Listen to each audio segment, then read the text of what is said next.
We're just following.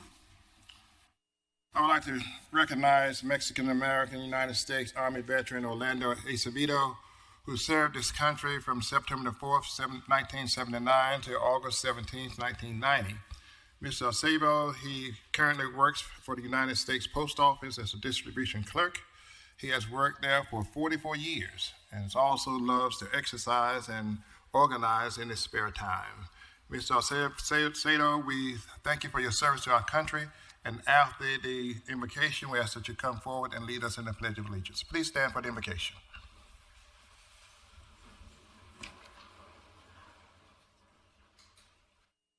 Let us pray.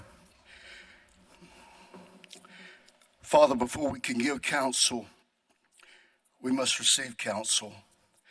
So we come before your throne to ask for wisdom that you give generously and graciously to all who ask. We know that he who dwells in the secret place of the Most High will abide under the shadow of the Almighty. So, Father, help us to find that secret place, and then we can abide underneath your shadow of protection and coverage. We ask you to guide our commissioners through this arduous process called the budget, as they receive feedback from your people whom they serve. Continue to empower our commissioners to faithfully serve the great citizens of this county. We pray that the peace of God would precede them and follow them in every decision they make concerning the items on this agenda tonight. May the grace and mercy of God continue to abound in this government and among this your people. In your mighty, marvelous, and miraculous name we pray. Amen.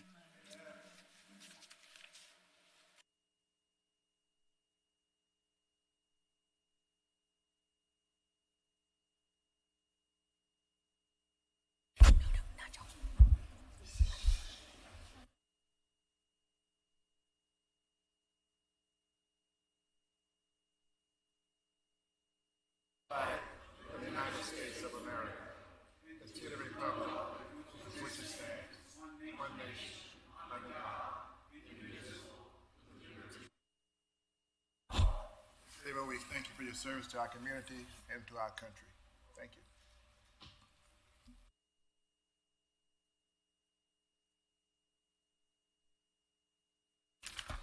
All righty, next items on our agenda is speakers from the floor. I'll call speaker number 1.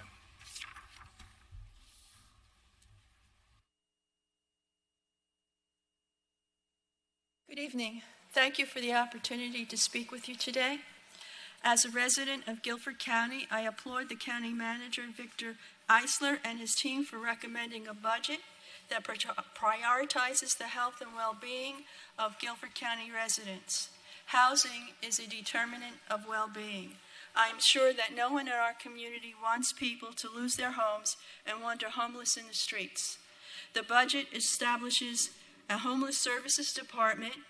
It also allocates $1 million to expand street outreach and emergency sheltering.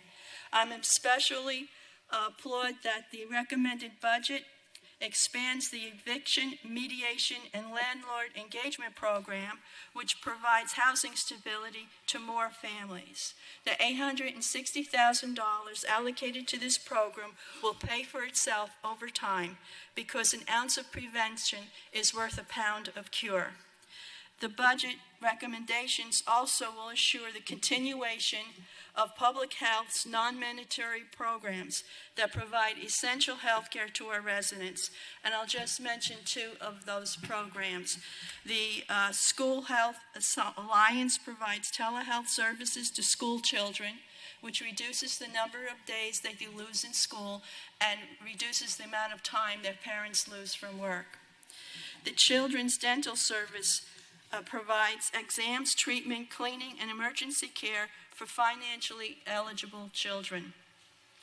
There are many more non-mandatory health services that provide care to those who would go without, and this is necessary because our healthcare insurance system does not provide everyone with access to affordable health care when they need it. So I urge the commissioners to accept their recommendations regarding the prevention and cure of homelessness and our public health. Thank you. Yeah. Speaker number 2. I'm going to ask that you do not applaud. If you want to do the way, that's fine, but applause we do not allow. Thank you. My name is Gary Kenton. Been a while since I've been in this beautiful room. I live in the Sunset Hills neighborhood of Greensboro, and I'm one of many whose property assessment now is at a level that I could never sell my house for. And I want to speak to the process by which that assessment is reached. And I'm told it has been reached mainly on the basis of recent sales. In Sunset Hills, most of the houses are in the range of $200,000 to $300,000, but a number have recently been renovated and sold for $700,000, $800,000, $1 million. So if you're basing your new assessments on recent sales, everybody's assessments go way up very quickly. So what I'd like to suggest, and I think there are a number of municipalities across the country that have done this, is not base your assessments simply on recent sales, but also on sales across time, across maybe 10 years. That would prevent the prices from going up so rapidly, and putting more money in the hands of private equity would allow, equity would still build, but not quite as quickly, and wouldn't force people into a situation where they feel they have to sell because they need the money and it's there. So anyway, it's the process that I'm concerned about as much as the result. Thank you. Thank you. Speaker number 3.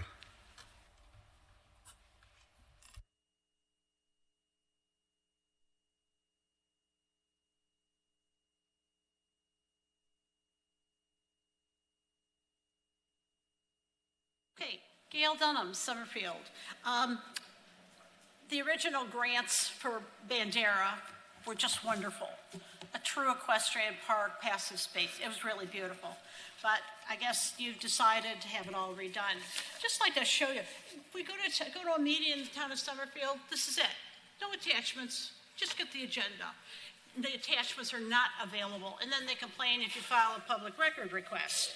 But what they've done with Bandera now, they're adding a dog park. We already have a dog park in Summerfield. No one wants it. So they've added a dog park, mini golf. They're going to have a water fountain, a hillside slide, a playground, and it's all going to be funded with the existing grants. I don't know if it's even going to still be an equestrian park, a passive equestrian park, and the original plan was beautiful. But I'm really sorry that you have approved all of these changes. The town of Summerfield, one thing I'd like to thank you for, I would like to thank you for the 3 years of emails. These support everything that I've been saying for the last 2 years when I said that the town, that what we're doing with what the town is doing is saying we're going to have a water tower for fire suppression, and the fire department is not a party to it. I have handed you documents for 2 years. The fire department is not a partner to that agreement. But now they didn't do anything, so you're going to reward procrastination, and I guess you're going to write the check and you're going to prepay it in order to comply with the ARPA funds, because the ARPA funds are pretty specific. It had to be completed by December 31st. They didn't do anything to start it. So, and even in our budget, it just shows the 6.6 million. All we see about this water tower is 6.6 million for fire suppression, and it's not true. They haven't started it at all. It would be helpful, go back to the original document. I've talked about this before. If you could comply with this original document, and comply with all the financial records you're going through a particular person, you could release those. The ARPA funds require all projects have to be fully expended. All funds are spent, goods are delivered, services complete. You are not even close to complying with this, and you are just going to give Summerfield a little 5.5 million, and you're going to prepay this project, and you don't have the information because it hasn't been done. You shouldn't be wasting 5.5 million on lies.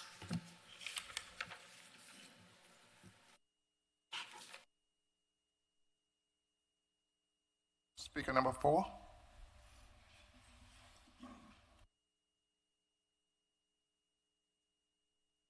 How you doing? Good evening, Chairman Austin and everyone else.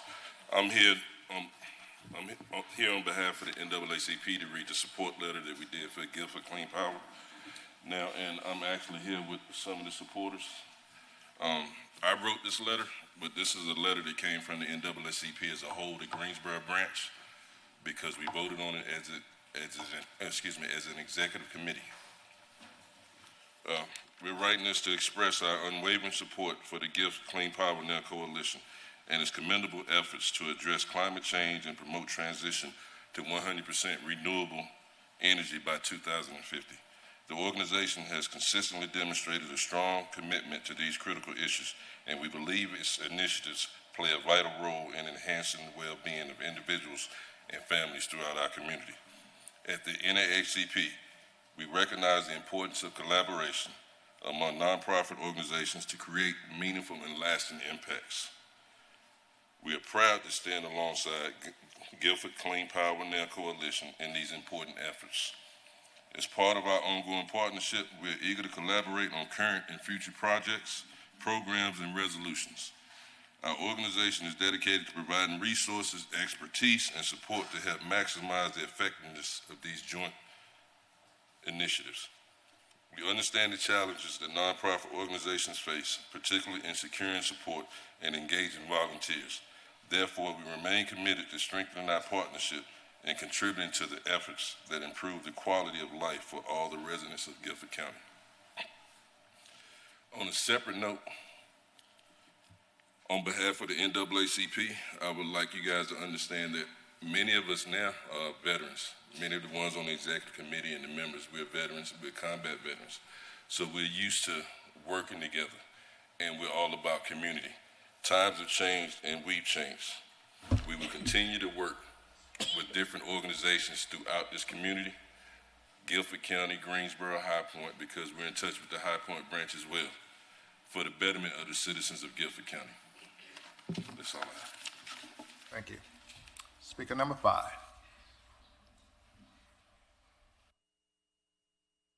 Good evening, Commissioners, Chairman. Mike Perdue, 3606 Castle Road, Greensboro, North Carolina. Here to speak, and we'll obviously be back on the actual agenda item, but here to speak about something about the agenda and the process of the agenda. So a lot of people don't realize, a lot of people's been up here talking about the tax increase of their particular houses. What people don't realize is the largest number of people affected by the tax increase, the evaluation that this man and his staff did affected the poorest people in our county. Houses in East Greensboro, Glenwood, Phillips Avenue communities that represent a lot of you on this commission. The people and the majority of your rental houses is in these communities. These houses went on average from $80,000 houses to over $200,000. If you do the simple math of what the city's asking for and what the county manager's asking for, that represents an increase for these people that can least afford it about $100 a month. It represents renters at about $100 a month. You see a few special interest groups that come and speak to you about thanking you for the budget, thanking you for the homeless. This will do more damage to making more people homeless than this county has ever seen. It'll be a crisis that none of you have ever seen. Your reputation, each one of you down the line, is going to go to sleep at night knowing you put people out of their houses. You made more people homeless. You made homeowners lose their houses because people that's got mortgages, will they make the call and say, hey, to their mortgage company, I need to pay an extra $100 a month? They're probably not. They're probably not paying enough attention. I've been trying to bring the attention to call them and say, hey, I need to add $100 to my monthly payment. They're going to get a bill a year later saying you need to send your mortgage company extra $1,200 that they don't have. And by the way, your house payment's gone up $1,200. And then the foreclosure will start. It won't be the tax man taking their house. It'll be the banks taking their house. But he did it, him and his staff, and y'all allowed it. You ought to be ashamed. You ought to be ashamed of what you're allowing. You cannot let the county manager and the city manager, we send them the same message, do this kind of tax increase on these citizens. Now, and I get it. And Mr. Austin, Chairman, you talk about new businesses come and need more money. If you do simple math, it's elementary math. You take a pie, you split it in half, you pay this much. If you split it 8 ways, everybody's cost goes down. We don't want the businesses if it's going to cost us more money. Why would we want Toyota if it's going to cost us more money? We want them to come to bring people, bring jobs, and lower our taxes. So your argument doesn't hold water, brother. Thank you. Thank you very much. That ends our speakers from the floor. Next item on our agenda is presentations. First one is resolution 6. Someone else, number 6? There's number 6. I didn't. She has a number on. Okay. Number 6. Come on up. Good afternoon. Thank you. My name is Angie Williams. I'm here on behalf of Operation XL. It's one of many programs, a nonprofit here in Greensboro. In Guilford County itself, we have 7 different sites. We provide after-school programming, social emotional learning, and mentorship for the children that need it. They are recommended to our program because they're not hitting their benchmarks often. They're often from Title I schools. They have barriers that lots of people have. We provide transportation, snacks, meals, what we can to help support them. We provide STEM and emphasis on STEM learning. Hands-on robotics, coding, things that prep them for not only their moving from kindergarten through 8th grade, so not only moving into the high school, but also moving into the job market. We're going to have businesses that come in, great, fabulous. They need educated workers. The only way to do that is to start that process young. You cannot start that process at 12th grade, 11th grade, and think it's going to be successful. We need to start it young, which is why our program deals with kindergarten through 8th grade. And for that purpose, in order to help support those that need it the most, in order to prepare them for things that their counterparts who are more affluent can afford. I could not have put my kid in a after-school program and paid an extra $150 to $300 a week for that program. I could not. We provide this program for free, thanks to grants, donations, care of the community. As our government becomes less supportive of the individuals, it's up to us as individual citizens to support each other. That means supporting our local nonprofits and supporting those people that need it in order to prepare them for the future that we want them to have, the best and brightest future they can possibly have. So I appreciate your time and attention, and I would really like you to address the fact that you have to do something about education if you want our population to do anything other than flounder. That is on y'all. Thank you. Number 7.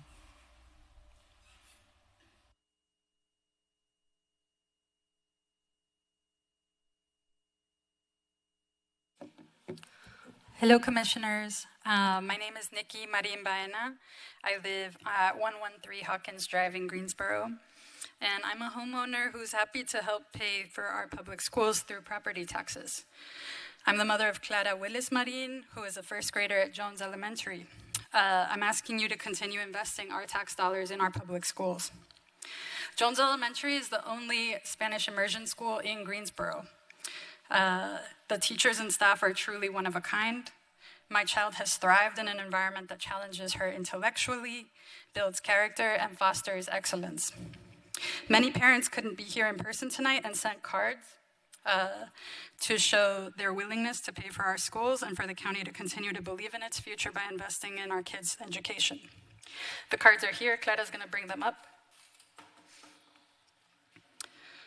In Spanish, there's an expression, lo barato sale caro. What feels cheaper up front comes out costing more in the end. I believe saving money by paying less taxes by not fully funding our kids' education while corporate taxes in North Carolina are at an all-time low will cost us more later in ways that we cannot even imagine. As a side note, I want to urge all of you to think about using the resources, the power, and your voices, the county's robust social media presence, to help educate my neighbors about how the state is forcing each of us to shoulder more and more of the costs of running our county. I appreciate you believing our kids are worth investing in. Thank you. Speaker number 8. All right, that ends our speakers from the floor section of our agenda. Next item is presentations. First one is resolution honoring the life and legacy of Jordan. Oh, sorry. I think Clara was going to speak. All right, let me say that the clerk was supposed to pass out the badges for those that wanted to speak with the yellow tags. That's why I don't have you on my list. But they gave you stickers. No, those are for, the stickers are for public hearing, for the public hearing on the budget.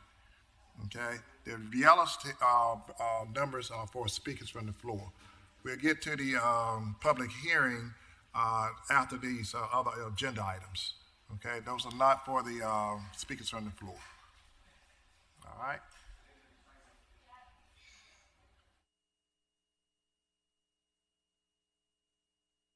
So no one else has the large badges with the numbers on it?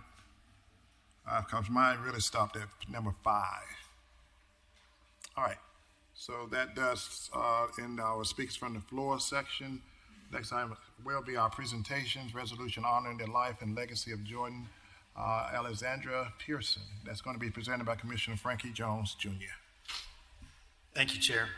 Tonight we honor and celebrate the life of Jordan Alexandra Pearson, a remarkable young woman whose positive impact on Greensboro far exceeded her years.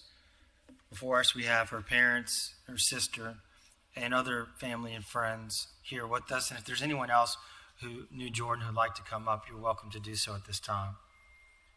Before I read the resolution, I wanted everyone to know that Jordan embodied the very best of our community through her compassion, her leadership, her entrepreneurial spirit, and unwavering commitment to serving others. Her professionalism, warmth, and ability to connect with people earned her admiration and established her as a rising young leader. Jordan's greatest gift, however, was not simply what she accomplished, but how she made people feel. She had a rare ability to make others feel welcomed, valued, and appreciated, and I'm grateful to have known her personally. She loved Greensboro deeply. She embraced its people, the culture, music, and spirit, and she worked tirelessly to make her hometown stronger and more connected.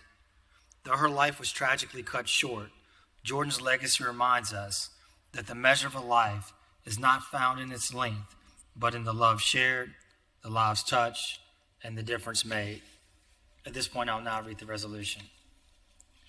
Whereas Jordan Alexandria Pearson was a proud daughter of Greensboro, whose life reflected compassion, leadership, creativity, and an extraordinary commitment to serving others. Though her time on earth was far too short, the impact she made on her city, her county, her state, and her country, and the people around her will be felt for years to come.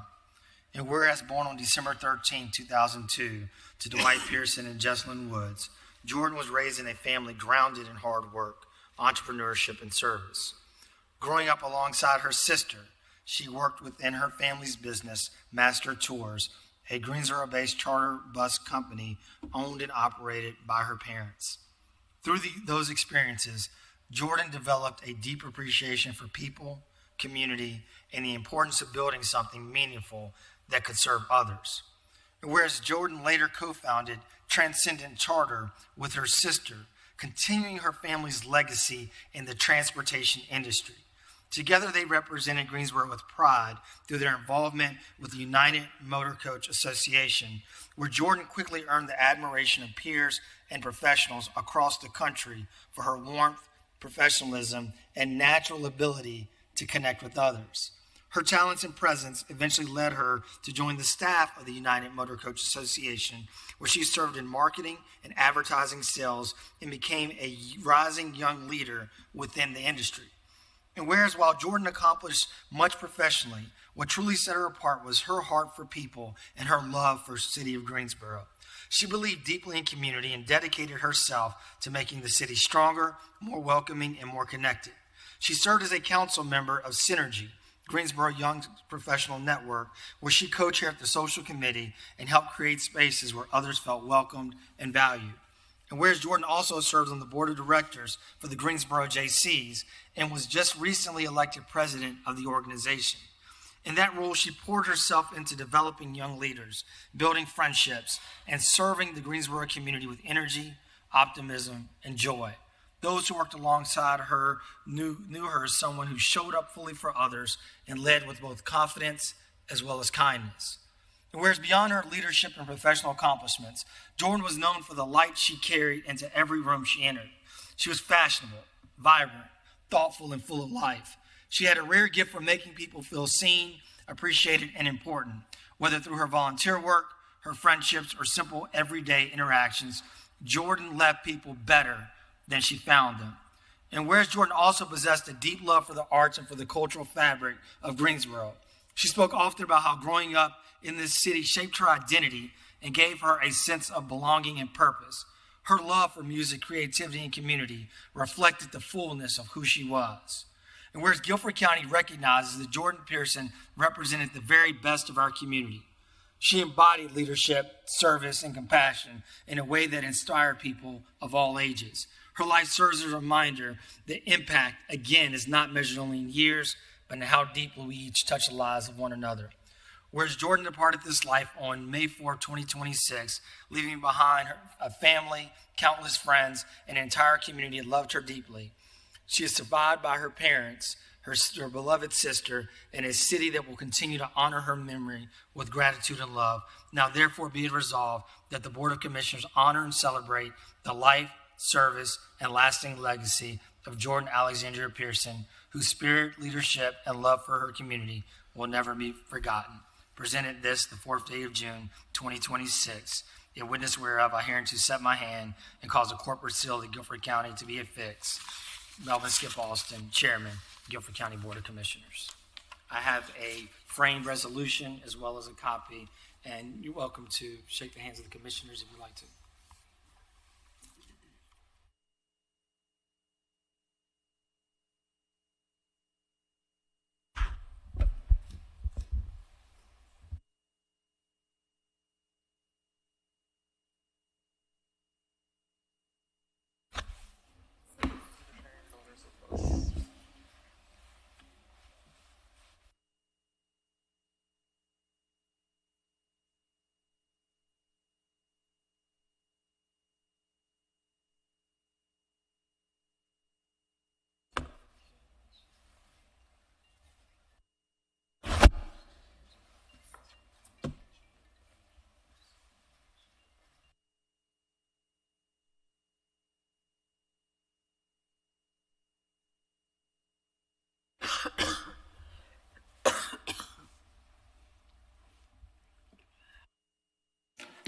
Mr. Chairman, and all of our county commissioners, our family is just filled with so much gratitude, and we are a witness that two things can be true at once, and we are learning how to hold grief and gratitude at the same time.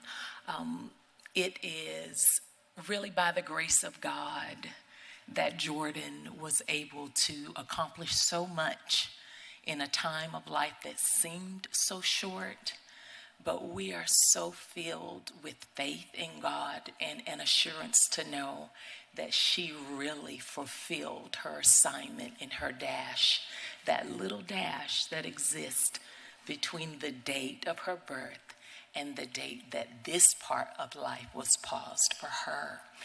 We are incredibly thankful for the city of Greensboro and the love that we have been shown during this time. And our commitment to our community is to continue her legacy. There is a scholarship endowment already named for her honor, and all of the work that was so important to her will continue to go on in this community. She was born in Greensboro, raised in Greensboro, served Greensboro, and her legacy will live on in Greensboro. We thank each of you, and we pray God's blessing and speed over each of you. Thank you. Begin our prayers.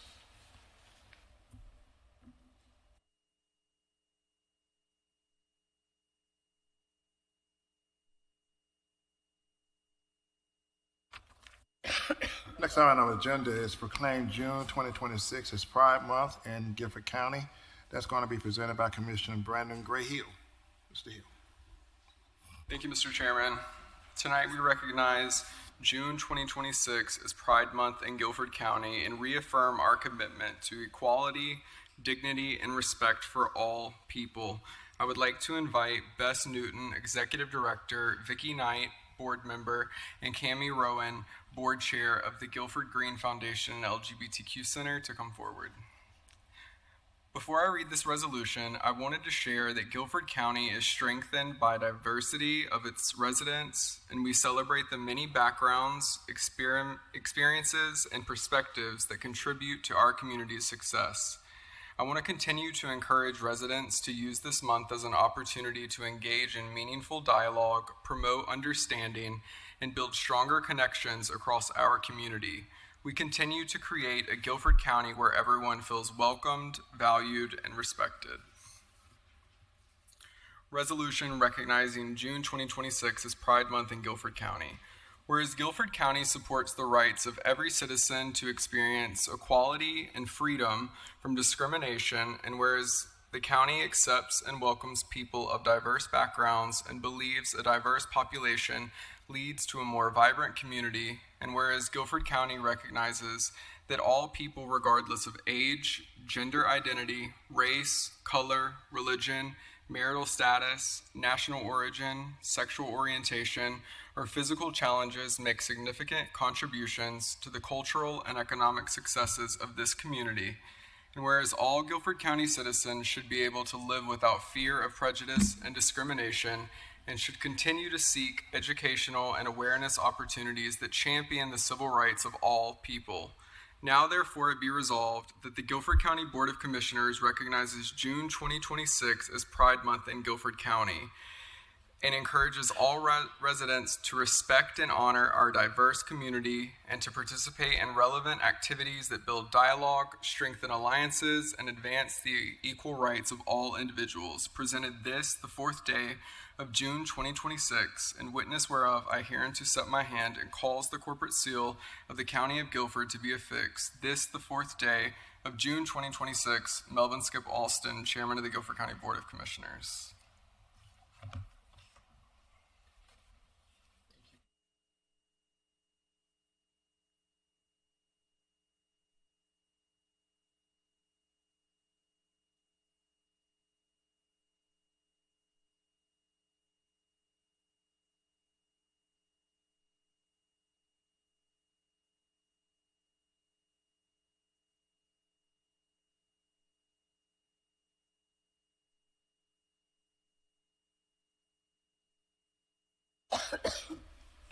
Thank you, commissioners, so much. We appreciate being here. Vicki and I are part of the LGBTQ community, and the LGBTQ community is the community. My kids go to Grimsley.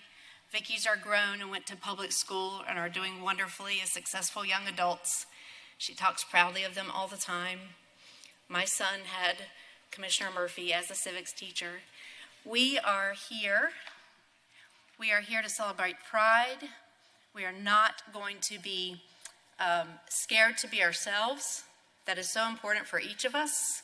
Pride is about living authentically and celebrating who we are and always striving to be better people in the body that we feel we need to represent. And we have so many resources here in this community that are here for folks who need them. The Guilford Green Foundation and LGBTQ Center is just right over here on Green Street, and it is a resource hub for anyone seeking information about housing, doctors, supportive attorneys, and maybe it's just a listening ear or a support group that resonates with them. We are also about to start a grief group for those grieving loss. And so our door is open, and we would love for you to come take a tour. We have many partner organizations in this community.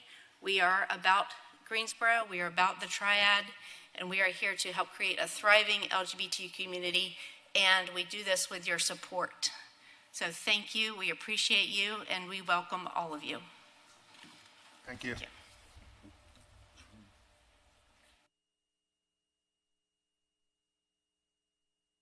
Next item on our agenda is recognize Grimsley High School men's tennis team as the 7-8 state championship. State champion. Let's give them a round of applause as they come.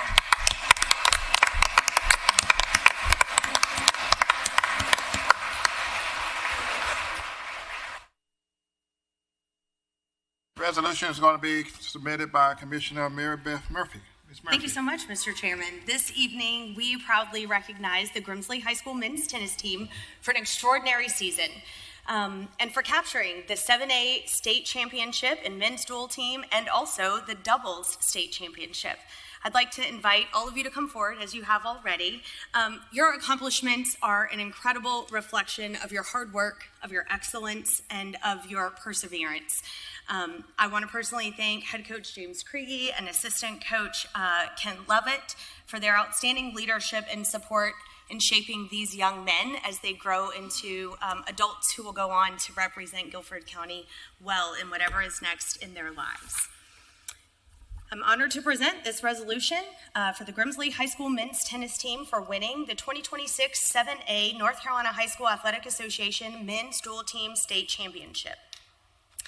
Whereas, founded in 1899, Greensboro High School, formerly known as Greensboro Central High School, Greensboro Senior High School, and now Grimsley High School, was established as the oldest institution of public secondary education in Guilford County and is one of the oldest high schools in the state.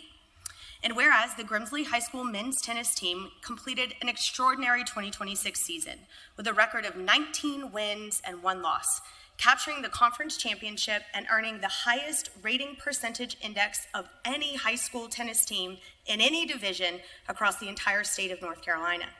And whereas the team's remarkable success was built upon a standard of excellence, demonstrated over multiple years, compiling an outstanding record of 59 wins and only 6 losses during the past 3 seasons. And whereas, under the leadership of head coach James Kriege, a 1986 graduate of Grimsley High School and former Grimsley tennis player, and assistant coach Kent Lovett, the team exemplified dedication, discipline, sportsmanship, and competitive excellence throughout the season. And whereas the 2026 Men's Dual Team State Championship marks the program's first team championship since 1996 and only the 3rd team state championship in school history, joining championship teams from 1986 and 1996. And whereas the team consisted of 14 student athletes, including 5 senior leaders, 4 of whom will continue their academic and athletic pursuits at North Carolina State University, and 1 who will attend Elon University. And whereas 7 members of the team earned all conference honors, reflecting the depth of talent and commitment throughout the roster. And whereas senior Yash Nain, the team's most valuable player, distinguished himself by competing as the team's #1 player throughout all 4 years of his high school career.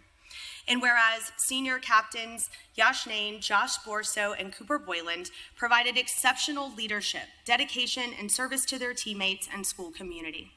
And whereas Grimsley High School athletes Jay Rao, a sophomore, and Gareth Lim, a freshman, captured the 2026 North Carolina Men's Doubles State Championship, becoming the school's first doubles state champion since 2008, and only the 3rd doubles championship team in Grimsley history, following championships in 1996 and 2008. And whereas Jay Rao finished the season with an impressive record of 22 wins and 4 losses, while Gareth Lim compiled an outstanding record of 28 wins and 4 losses, demonstrating exceptional skill, determination, and teamwork. And whereas the accomplishments of the Grimsley High School men's tennis team have brought tremendous pride and distinction to Grimsley High School, Guilford County, and the entire community. Now therefore be it resolved that the Guilford County Board of Commissioners hereby congratulates and honors the Grimsley High School men's tennis team for winning the 2026 7A North Carolina High School Athletic Association Men's Dual Team State Championship and Doubles Championship, and recognizes the outstanding achievements of the student athletes, coaches, families, and supporters who contributed to this historic season. Be it further resolved that the Guilford County Board of Commissioners extends its sincere appreciation and best wishes to the team members and coaching staff for the continued success, both on and off the court. Presented this the 4th day of June, 2026, and witness whereof I hereunto set my hand and cause the corporate seal of the County of Guilford to be affixed, Melvin Skip Alston, Chairman, Guilford County Board of Commissioners. Let's give this incredible group of young men a round.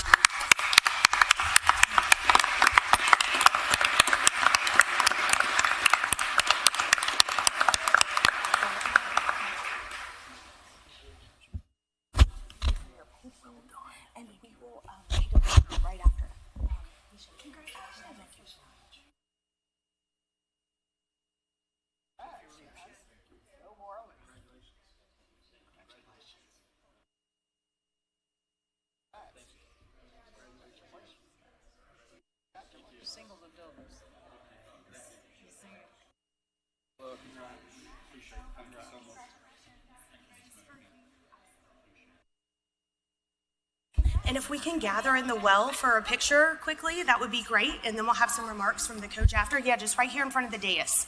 Kind of group together in the middle. Congratulations. And we'll stand behind y'all.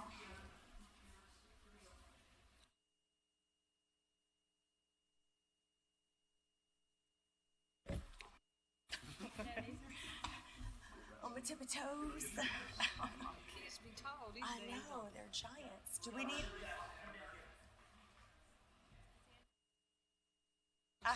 Andrew, can you run up top?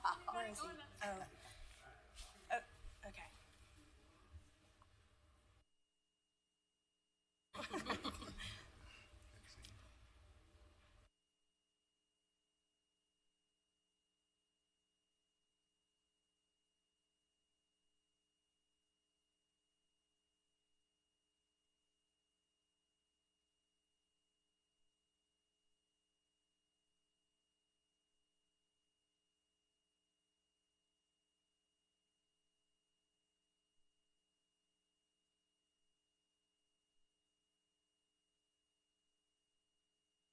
Balcony.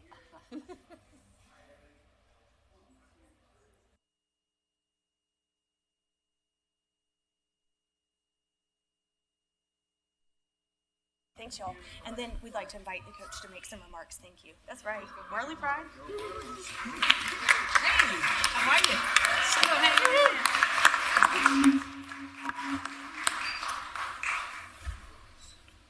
Stand right there for a minute.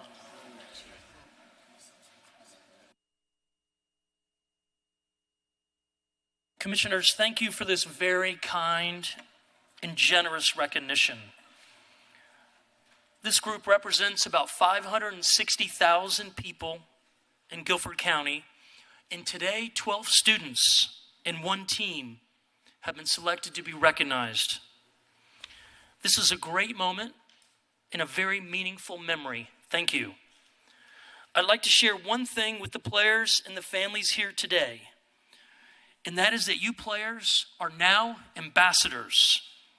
Champions are looked upon this way, whether you want it or not. An ambassador is a living symbol, face, or a standard bearer for others.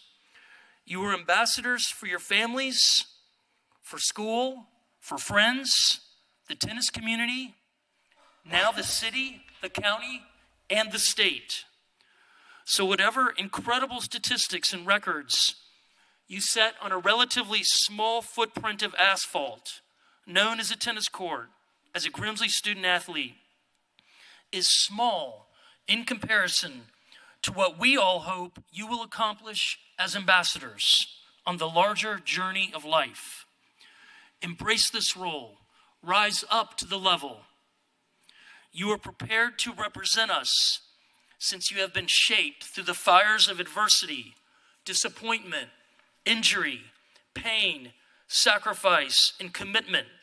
You've played for something bigger than yourself, and that is team, school, and community, and the Worley family. So I implore you one final time this season, represent us well to the best of your ability as ambassadors of hope, and practice these small, simple truths we have talked about so much. Treat others like you want to be treated. Look for chances to practice grace and humility. Use your words to build up others. Be a servant leader. And remember, each person is made in God's image and is a masterpiece. We love you guys, and we are proud of you. Go Whirlies. Go Whirlies.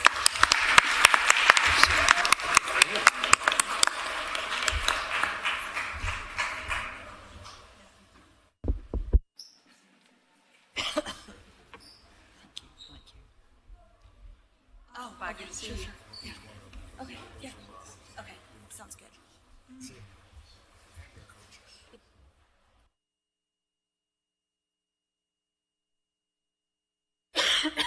Let's give them another round of applause. State champions.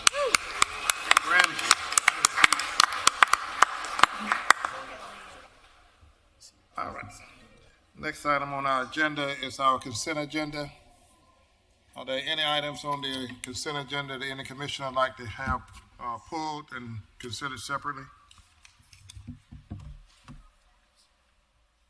Hearing none, do I hear a motion? Mr. Chairman. Got an addendum.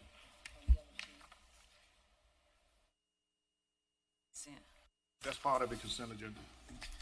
Yeah. All right, do you hear a motion? Second. Moving properly second. Any discussion on the motion? Hearing none, please cast your vote. And also, that includes the addition to the consent agenda with the yellow sheets.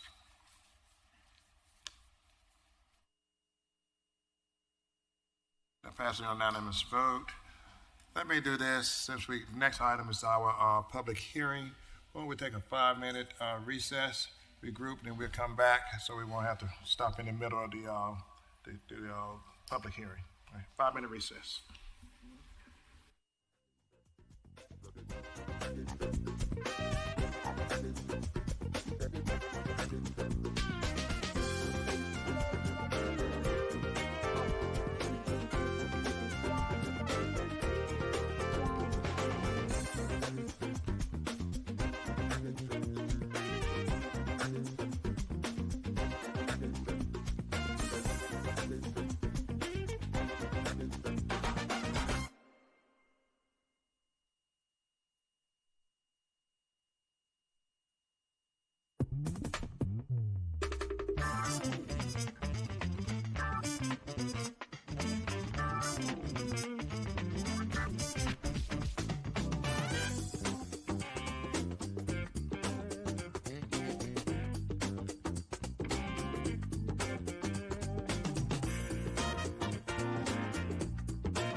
Apologize for that little incident that we had where we had a medical situation, so we had to take care of that. But I appreciate you all coming back. All right. Next item on our agenda is the whole public hearing on our county manager's fiscal year 26-27 recommended budget. we will hold a public hearing on the county manager's 2026-27 recommended budget, including but not limited to the economic development appropriations therein. Each speaker will have 2 minutes to address the proposed budget, and the public hearing will remain open until each speaker has had an opportunity to speak. So you signed up. I think everyone had a number. So I refer to you as speaker number that you would have. And now I call for speaker number 1.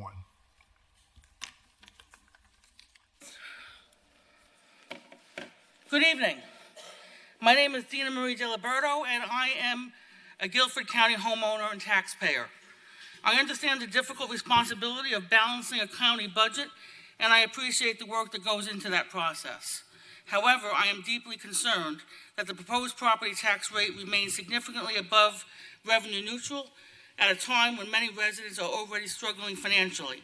Families are facing higher costs for groceries, insurance, utilities, fuel, housing, and health care. Many homeowners are also facing dramatic increases in their property reevaluations, particularly lower and middle income homeowners. Renters are also impacted as rising property taxes are often passed along through higher rents. Recent analysis of county data shows residential property values increasing far more than commercial properties, effectively shifting more of the tax burden onto homeowners. In many cases, the largest percentage increases occurred in lower valued neighborhoods, impacting retirees, working families, and longtime residents who may already be living on tight budgets. Even with a lower tax rate, many residents will still face significantly higher tax bills because of increased property evaluations. Before asking taxpayers to absorb these increases, I urge the board to move closer to a true revenue neutral rate and reevaluate expanding spending, including livability initiatives, administrative growth, and non-essential program expansion. Government must prioritize core responsibilities before expanding into additional initiatives. A community does not become more livable by making it harder for residents to afford living here. Thank you. Thank you. Speaker number 2.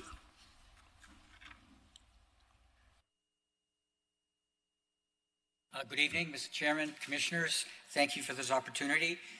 My name is Jeff Beckwith. I'm a homeowner in Greensboro, and my wife and I moved here recently in order to be close to our daughter, son-in-law, and new grandson, and we're very, very glad we did. Guilford County and the region provides our family with an excellent quality of life at an affordable cost. I'm here this evening to ask you to all support the manager's proposed budget, including the proposed tax rate and the proposed investments in our county, school, and municipal services. I'm a retiree on a fixed income, and I know this budget will increase my property taxes. Yet I also see these investments as absolutely necessary to maintain the quality of our neighborhoods in our region and to preserve the value of our homes. As the manager's budget message points out, Guilford has an aging population, which over time will increase the cost of providing essential safety net services, such as health care, nutrition, public health, and housing. The good news is that we're also one of the few counties that is growing, and we need this growth in order to maintain and build that safety net. This budget invests enough so that we can maintain our growth and move forward as a community. If we don't grow, we will slide backwards. Growth comes from efficiency and investment. We know that this county is efficient because of the AAA bond rating that we have, the GFOA budget awards that you have won. We also know that these investments here are critical because, and the ones that I support in particular, are in education, healthcare, housing, and I believe that they will spur the growth and success that we need in the future. So I ask you to support this budget as presented. Thank you. Speaker number 3.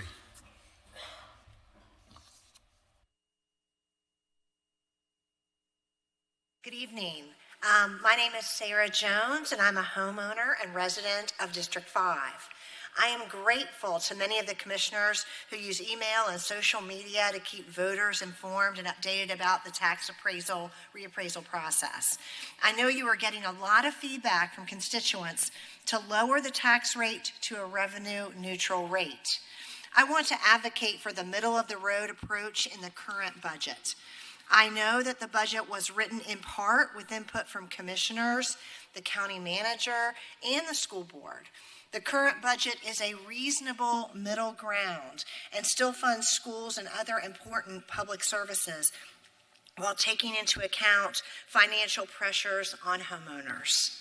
Like many homeowners, my appraisal went way up, almost doubling. In addition, inflation, along with no pay raise for me as a teacher, has really stretched my budget. I am worried about how I'll pay my property taxes, but I also know that our local government needs that revenue to function. Especially with cuts from state and federal government, we are in a bad spot. People who are able to pay more should be paying more. At the state and federal levels, all the tax cuts for corporations and the wealthy have reduced other sources of revenue, and thus our local government is forced to bear the burden. This regressive plan is killing the working people, so I understand why some people are asking you to go revenue neutral. However, I know that is not the right choice for our community. Lowering the tax rate by even 1 penny would result in $11 million lost in revenue. That revenue is essential for ensuring the classified staff in our public schools get a much needed raise. I ask you to stay strong in the face of public backlash. Cutting something as important as pay raises for public school classified staff may seem like a small sacrifice to some, but to educators, it's like putting holes in the few life rafts we have left. Thank you. Thank you. Speaker number 4.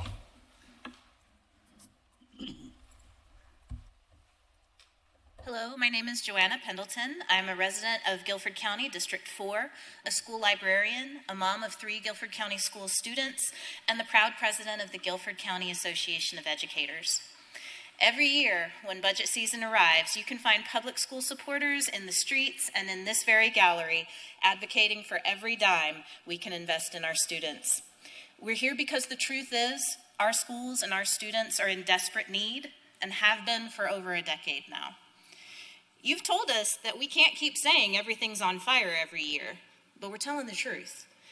And this year, you commissioners took the bold and courageous step of working with our local Board of Education to create a long-term budget plan so we don't have to show up here every year with our hair on fire.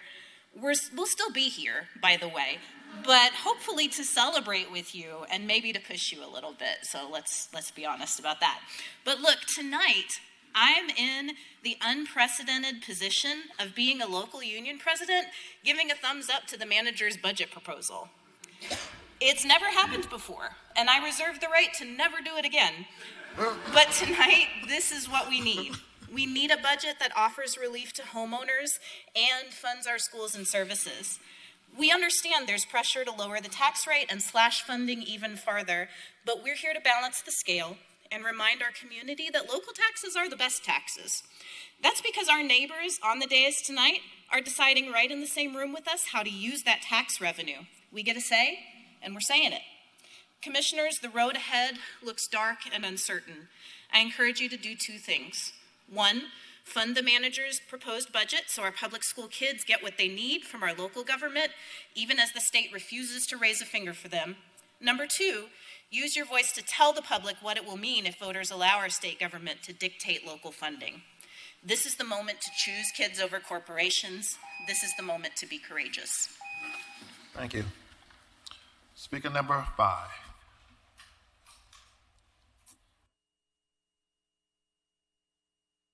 Good evening, Commissioners.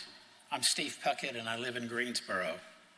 I appreciate having the opportunity to give some input to the next county budget, and I support the proposed budget and strongly encourage you to adopt it.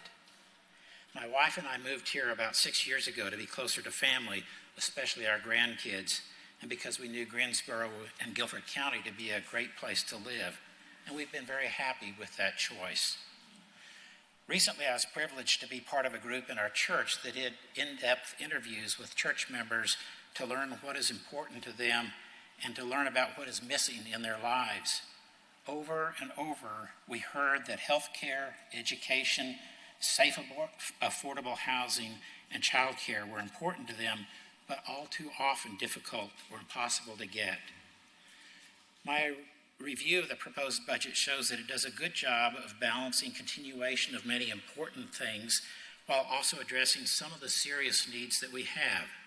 Some of the things I like in this budget are an increase in investment to K-12 education, increased support for libraries, more Medicaid eligibility positions, continued support for food security, housing stability for people experiencing homelessness, and increased support for the eviction, mediation, and landlord engagement program. Like many others here tonight, I sometimes think that my taxes are already too high, and I'm wary of anything that will cause them to go up.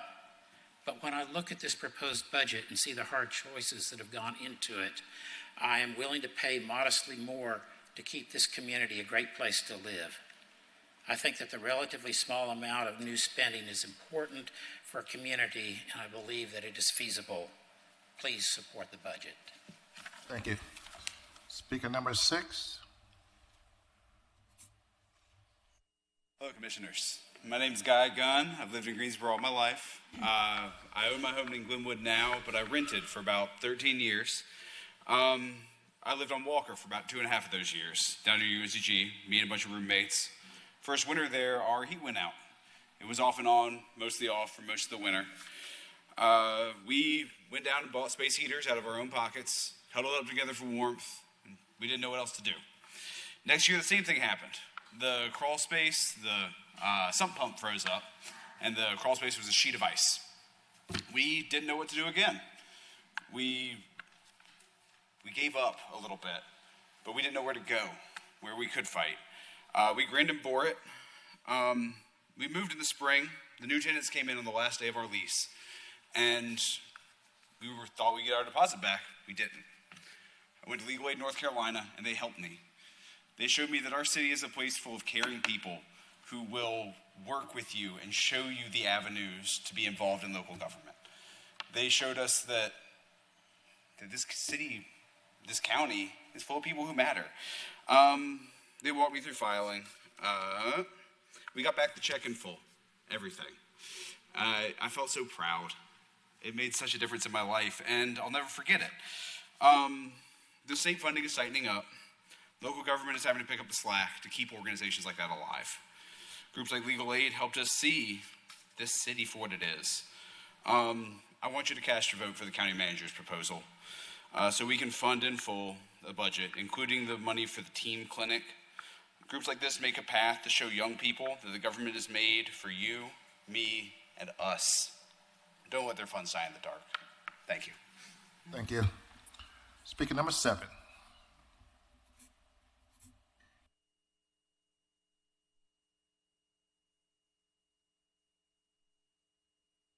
Young lady, she can speak again if she'd like. I would like the young lady that came up to speak. She's ready? Okay.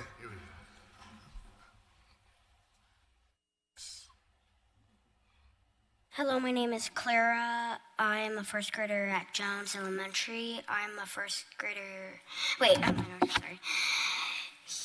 I'm here to give more money for my school. Here are a few things I like about Jones and my classroom. I like reading stories, using my imagination in my classroom. I also like other things like reading things in the art room, visiting the STEAM lab, and reading in the media center. But my favorite type of class is about ancient civilizations and history class, so I am here to ask you to give more money to Jones. Thank you for your time. Let's give her a round of applause.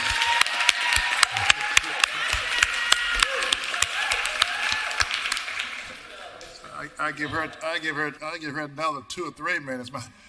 My grandkids go to Jones Elementary School also, so it's a good start. Great job, young lady. All right, you're speaker number 9, I believe. 9. Okay. Blue state versus a red state governor. The blue state governor took his dog for a long walk on a nature trail and is attacked by a coyote. The coyote kills the governor's dog and bites the governor.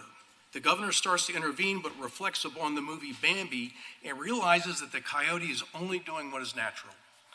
The governor calls animal control, who captures the coyote and bills the state $200 for testing for diseases and an additional $500 to relocate the coyote. The governor next calls the vet and collects the governor's dead dog and bills the state $200 to test the dead dog for diseases. The governor goes to the hospital and the state picks up a tab for $3,500 to test the governor for diseases and to bandage the coyote bite. The trail gets shut down for 6 months while Fish and Game thoroughly check the trail for other dangerous animals at a cost to the state of $100,000. The governor's security agent is fired because he didn't prevent the coyote from biting him. So they hire a new guy and with the additional training on the nature of coyotes. PETA protests the relocation of coyotes and files a $5 million lawsuit against the state. Meanwhile, a red state governor is jogging along a nature trail with his dog. A coyote jumps out and attacks the governor's dog. The governor shoots the coyote with his Colt 1911 45 ACP at a cost of 50 cents to the taxpayers and himself, and keeps on jogging. The buzzards eat the dead coyote. And that, my friends, is why blue states are always broke and red states are not. Thank you. Yeah. Speaker number 10.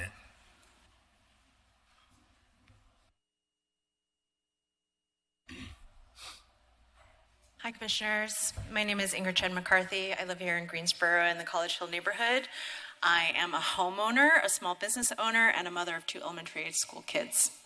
I'm here on behalf of the community at the Unitarian Universalist Church of Greensboro. Late last year, as Steve mentioned, a group of 8 of us from UUCG talked to about 60 members of our church congregation, and we gathered information about what matters to all of us. The top 3 themes that came up were healthcare costs, affordable housing, and childcare and education. So as much as I am not excited to pay more property taxes with the rising cost of living, I am here in support of a moderate increase to my property taxes because these investments in our public programs matter deeply to me and my community. I'm especially grateful for the investments in our public school funding, Medicaid eligibility support positions, and additional funding for eviction mediation. I love Greensboro. That has not always been the case. I grew up here in Greensboro, and I joke that I ran away from this place as fast as I could, but it's not too far from the truth. When we moved back here in 2017, I didn't imagine I would love it as much as I do, but I really do. We were being priced out of living on the West Coast when we moved back here, and I do not want to be priced out of living here too. Though my property taxes stand to increase, these investments in the proposed county budget will help keep the cost of living affordable for everyone. The more housing is bought up by faceless corporations, the more expensive it is for everyone. The less access to Medicaid there is for our community, the more folks will rely on emergency care, and the more all of our healthcare costs will increase. Mostly, I want to be proud to live in a place that supports those who need it the most, and I think this proposed budget does that. Thank you for your time. Thank you. Speaker number 10.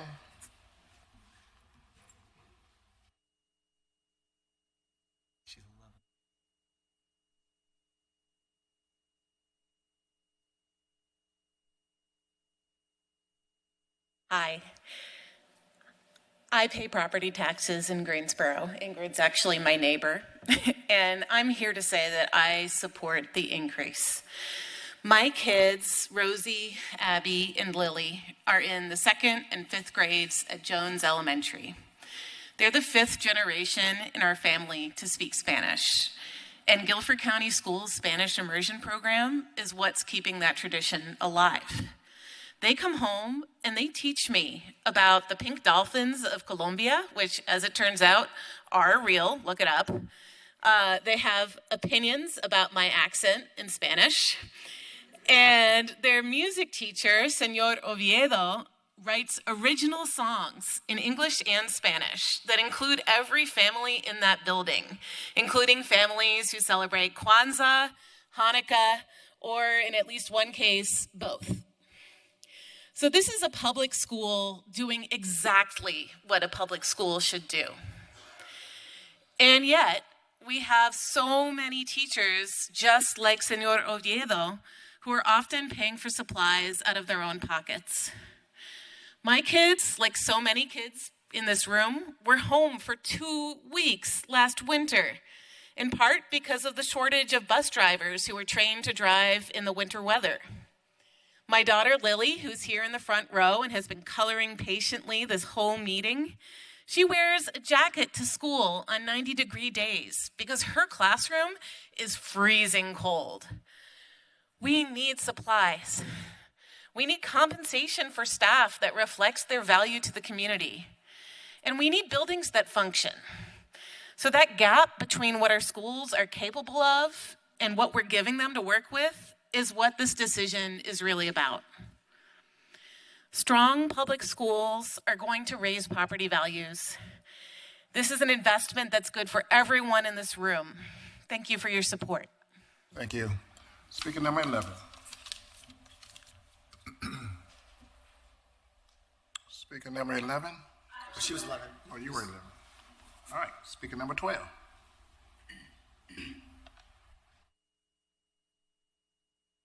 Good evening, Mr. Chairman, fellow commissioners. My name is Mark Coverly. I reside in Greensboro.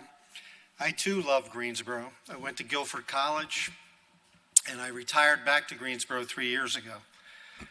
The residents in my community on the west side of Greensboro are generally seniors, people who are retired, living on fixed incomes, and they are seriously concerned about the property tax reevaluation, its process, and the effect it's going to have on them. I know your role is to balance everything, provide essential services, help education. I too am an education advocate. Education has served me tremendously well in my life. But I think there needs to be a balance on how this new budget and the reevaluation process affects everybody that is on fixed incomes.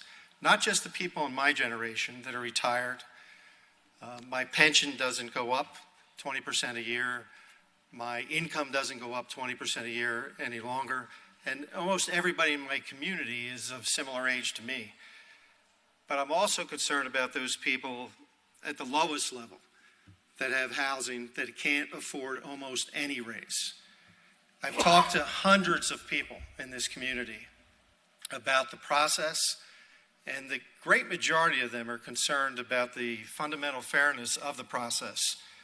And I would encourage you to review that process and to consider making this new tax rate revenue neutral.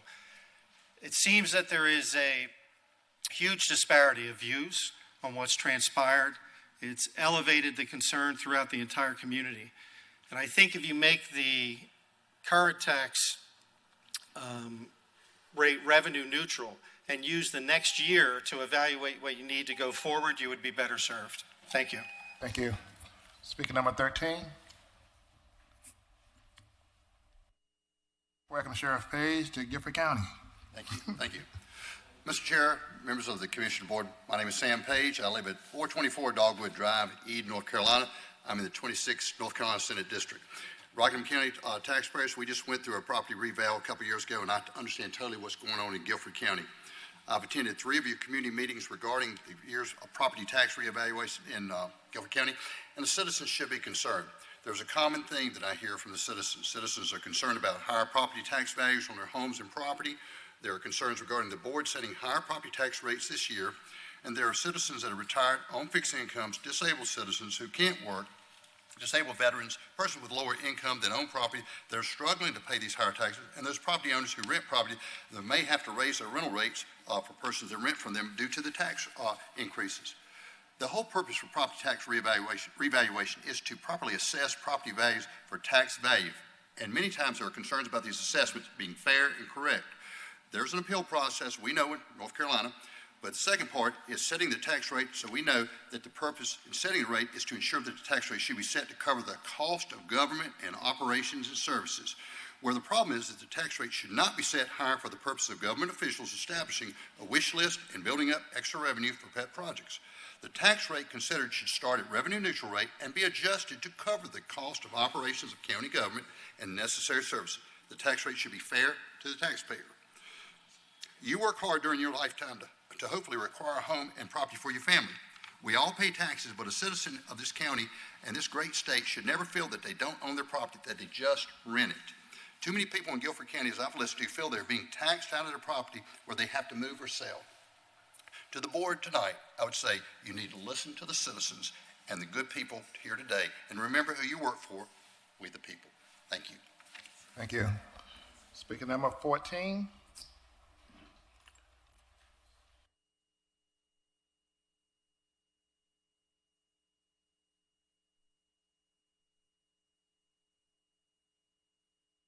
Good evening, Mr. Chair, Madam Vice Chair, members of the Guilford County Board of Commissioners, especially to my dear brothers in the House of Alpha, Brother Commissioner Jones and Mr. County Manager Eisler. I was supposed to be in the speakers from the floor. That was not made clear to us when we were checking in, because I normally do get the tag, but I wanted to make sure that the people at the door, in the event that that situation occurs in the future, I may not have been able to stay, but that lady right there.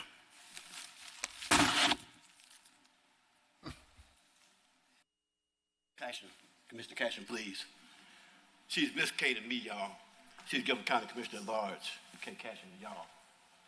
She has been my mentor, my political strategist, my friend, my supporter for a long, long time. Ever since at least my first Greensboro City Council campaign in 2005.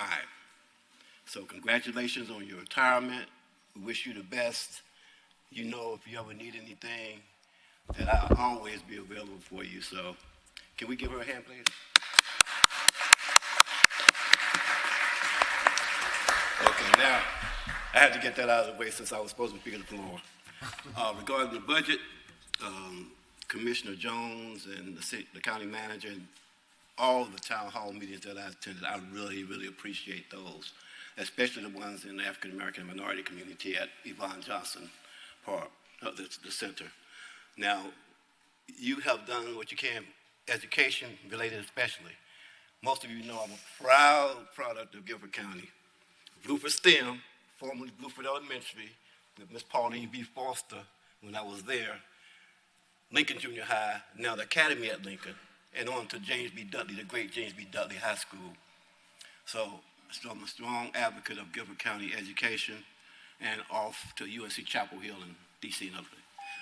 So thank you very much. Do the best you can for education. We need to go to the state and work. Thank you. Thank you. Speaker number 15. Chairman. Yes, Ms. Cashin, point of personal privilege. Point of personal privilege to thank Mr. Luther, and to also thank him for his involvement in the community for many years. Thank you. Thank you, Mr. Boss. All right. Speaker number 15.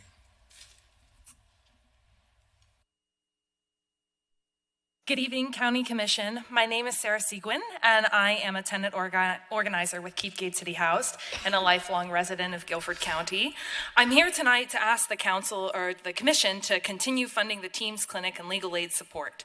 As I've spoken to residents across Guilford, a clear pattern is emerging. An eviction is not just a day in court, and it does not happen overnight, and therefore its funding must not be a one-time occurrence either. There is a long buildup of the landlord's failure to report maintenance issues consistently reported by tenants. Many tenants are trying to pay rent on time, but when there's a hidden cost to tenants' rent falls short. Hotel rooms, bug sprays, bug bombs, extra expensive water bills, electric bills, they all add up, and tenants are feeling tired, exhausted, frustrated, and out of ways to fight alone. That's where funding to legal aid and Teams comes in.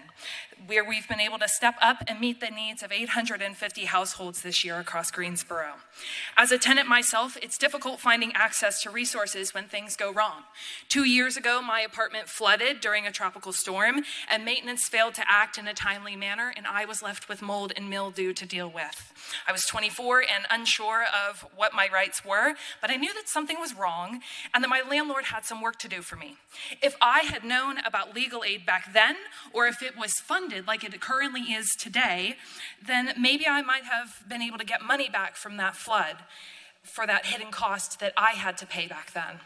Funding the teen clinic is crucial now as evictions continue to rise. 17,000 families are facing eviction across Guilford County, and the state and federal government refusing to fund housing needs means that Guilford tenants have to keep this program thriving and running in order to make sure that we can keep Gate City housed. Because tenants deserve to have a county commission who wants to keep us housed and will approve the funding to make that happen. So thank you tonight, and hopefully you will approve the team's clinic funding. Thank you. Here. Speaker number 16.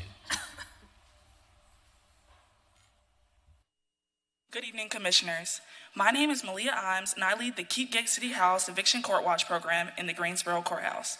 As a Court Watch lead, I see in full effect the 90% of landlords who have legal representation. So much so that the top 2 firms who represent landlords split up between having their own courtrooms in the courthouse. On the other hand, only 10% of the tenants do. And when they do, it's often legal aid. Legal aid evens the playing field. Legal aid is able to support tenants in court thanks to the TEAM program. Together with the mediation services of UNCG, they have been vital to preventing evictions in Greensboro. And even our county judges have acknowledged them as a resource for tenants in court. There are several magistrates who ask Team Clinic to introduce themselves at the start of court, or for their assistance in cases that they believe can be resolved outside of court. And in 2025 alone, the Team Clinic helped 850 tenants avoid eviction. Whenever Team Clinic and legal aid aren't in the room, I witness magistrates in distress. Magistrates look for Team Clinic and their qualified mediators to help tenants and landlords come to a resolution. And magistrates look for legal aid to provide the vital legal advice they are prohibited to say. With 2 courtrooms in the Greensboro Courthouse and 2 courthouses in Guilford County, the need for funding is apparent. The county invested in the TEAM program because housing stability matters. Today, magistrates rely on the program, tenants rely on the program, and hundreds of Guilford County residents have avoided eviction because of the program. We ask that you continue that investment and give them the $860,000 they need. Thank you. And shout out to the 2 legal aid attorneys I see in here tonight. Thank you. Speaker number 17.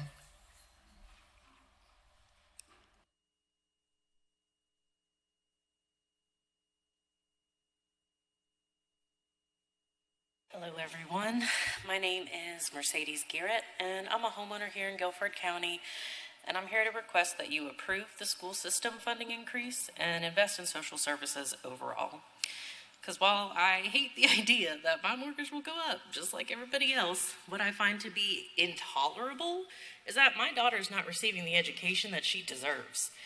And through lack of pay, our educators and our other support staff are not getting the respect and dignity that they deserve either.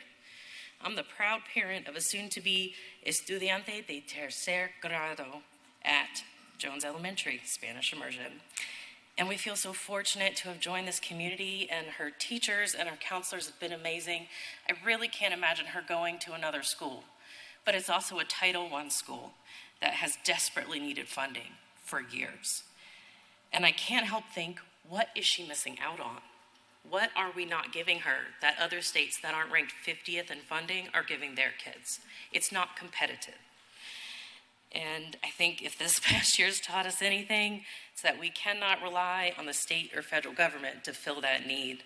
The way they've defunded our schools is not only shameful, it's downright diabolical, because no one with North Carolina's best interest in mind fights to defund public education. That is just simply not how it works, y'all. But at the local level, we have the ability and responsibility to pass the school board's recommended budget, because our children deserve safe schools and competitive technologies, and our amazing teachers and support staff deserve the dignity of fair pay. Thank you. Thank you. Speaker number 18.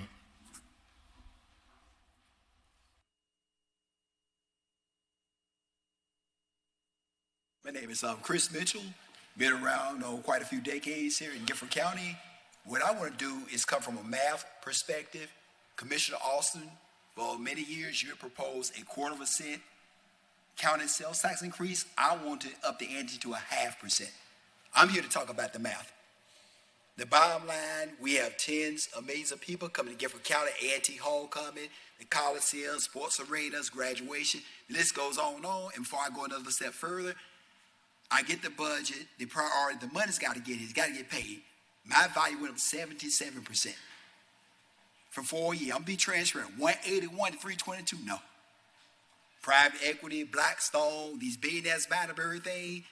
I mean, I agree with the speaker. I think the second speaker earlier, it ought to be a 10-year window, not a 2-year window. But anyway, reach where I'm going with the sales tax. I'm going to say 0.5%, not 1/4. 0.5%. You spend, what, $1,000? 1% of that is $10. $10,000 you spend, that's $100. You cut that in half, you're only spending $50 more in sales tax versus $100. But if you take A&T, the homecoming, graduation, tens of millions of people, you have people around the country.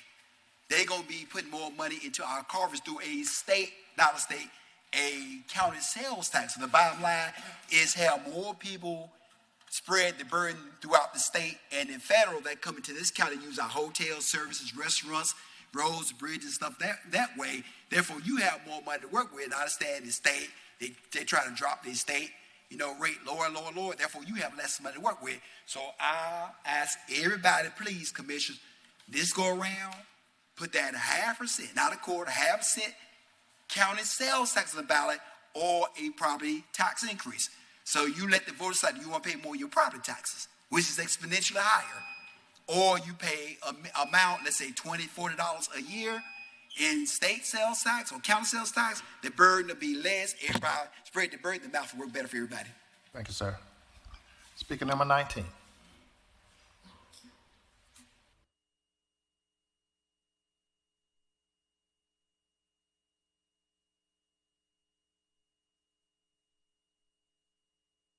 Hello, my name is Casey Thomas, and I live in Greensboro, North Carolina, Glenwood. And since having a kid, I talk to a lot of moms. It's kind of become most of my social life. And one of the things I learned about our neighborhood school is that if you live in the projects nearby, the bus route that comes to get you is the second route because they cannot hire enough bus drivers to pick up all the children on time.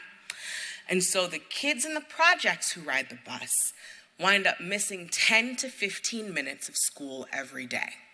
And so they're missing 150 minutes of instructional time. Like, that's just what's happening and that's normal. And when people are talking about the cost, I understand. My house went up astronomically. My husband lost his job in December. Things are tight. I do not relish the thought of paying more, but it costs either way. And I don't want a Guilford County where the kids are bearing the brunt of that cost. So please support the manager's budget and fund what needs to happen. Because people are going to be mad at you anyway, but I'll have your back. Thank you. Thank you. Speaker number 20.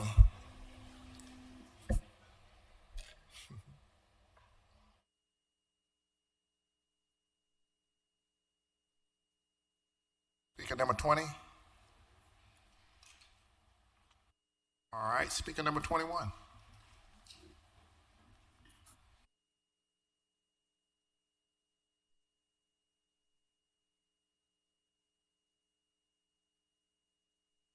Hello, I'm Tony Greason. I live in the southeastern part of Guilford County. I want to go back to the homelessness that we were talking about earlier. There's going to be a lot of people that's going to lose their family lands and going to lose their homes because they're going to have to sell it. That's the same reason why you're farmers. That's the reason why the generations below them, the younger generation. That's one of the things that they talk about is how much it actually costs. Just pay the taxes. Sam Page said earlier, yes, I feel like I rent my property, just like a lot of other people do. The net neutral tax rate is exactly what needs to happen, along with what this fella said right over here just a minute ago. If we did the sales taxes, just like, let's say Texas, well, guess what? You don't have any property taxes. You don't have any income taxes.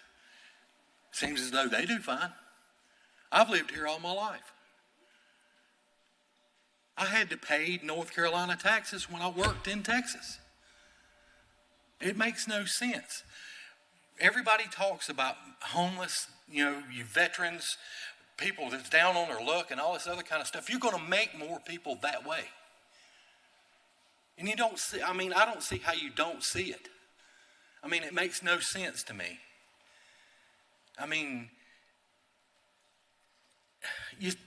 Sales taxes, just like this man right here said, go up a little bit more. If nobody's paying income taxes and nobody's paying property taxes, then guess what?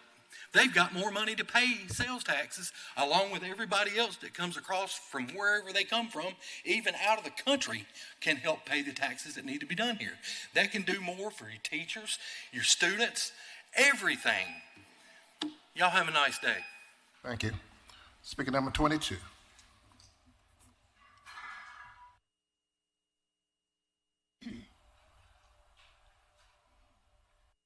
Good evening, Commissioners. One of our members, Lynn McCoy, had to leave, so I'm going to read her remarks. Good evening, County Commissioners. Thank you very much for allowing me to speak on the important topic of our taxes and the need for adequate funding for the services you provide, especially involving the criminal, legal, and electoral systems.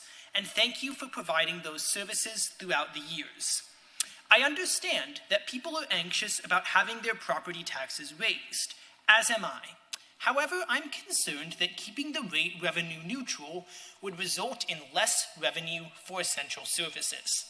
Costs for all services are rising, as are all prices in this country.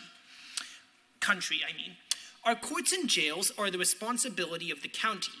The courts must be adequately funded by the county so that they do not continue to be funded on the backs of people who have traffic and other low-level violations, in the form of outrageous and ever-increasing fines and fees. Our jails must be adequately resourced so that the needs of those incarcerated are met with humanity. Our electoral system is also the responsibility of the county. Without adequate funding, we will have a less effective, less responsible electoral system. Elections are the bedrock of our representative democracy. We must continue to fund our voting systems adequately. Costs are rising, and our county must have the funding to meet those costs. Thank you. Thank you. Speaker number 23.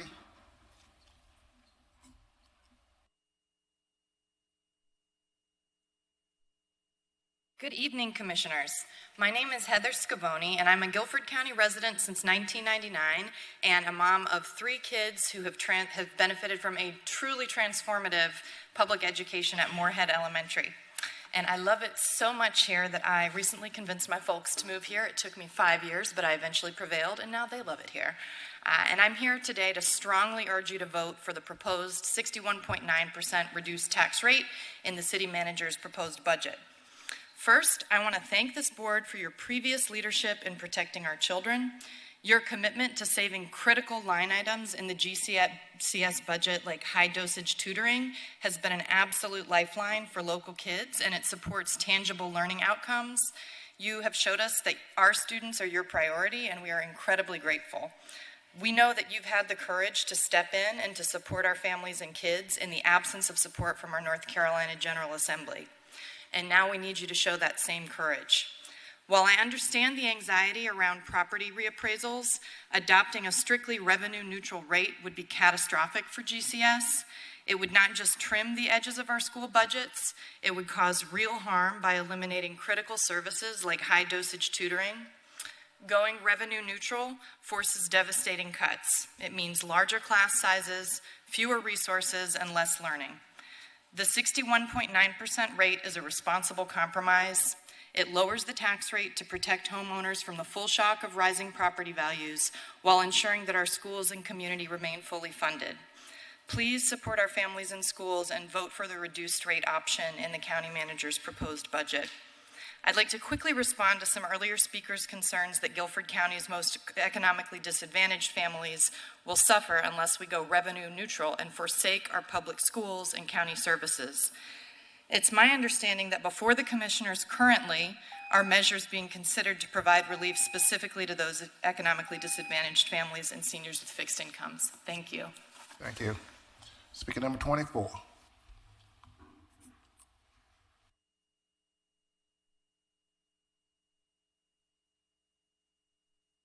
Hi folks, my name is Aria Rose and I live in Guilford County, District 3.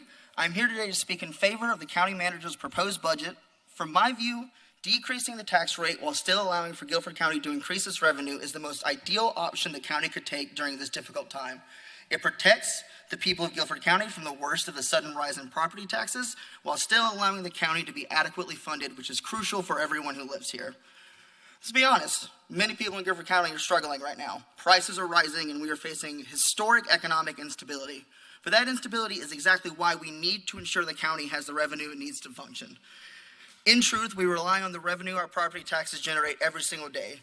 Through these taxes, Guilford County funds a lot of the services we rely on in our day-to-day lives, including our public education system, health and emergency services, public safety services, and more. You've already heard some of my friends speak on these issues, and you will hear them continue to speak on these issues throughout the night.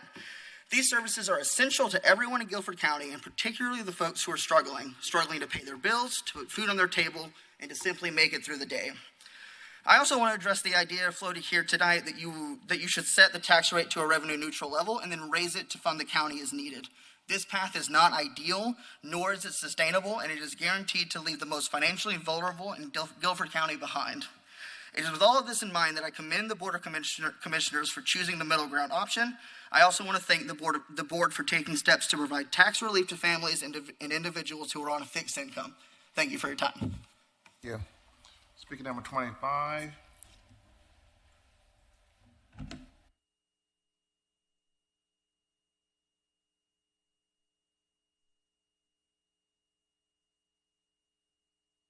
Hello, my name is Cher. I live in Jamestown, District 2. I'm here tonight to speak in support of the manager's proposed budget option, or what we're calling the middle ground option, rather than the revenue neutral tax option. I am a senior citizen who is set on a fixed income, but I realize this choice might cost me a little bit more in taxes. I think it's worth it.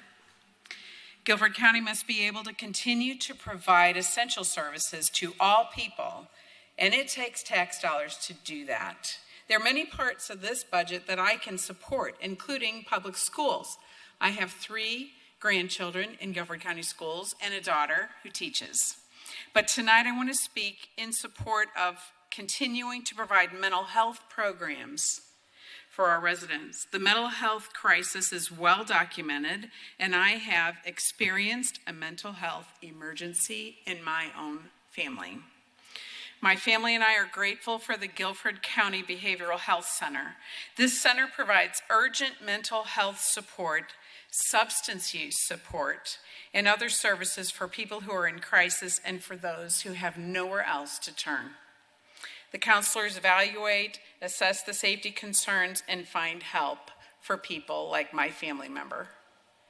This service is compassionate and life-saving, and it should not go away because we're more concerned about making sure we have low taxes than providing this kind of much-needed support. I applaud and thank our county commissioners for continuing to prioritize this vital response to the mental health crisis. In summary, I'm speaking in support of the reduced rate tax adjustment because it takes tax dollars for Guilford County to continue to take care of the needs of our residents, and it makes our community stronger when we care about each other. Thank you. Thank you. Speaker number 26.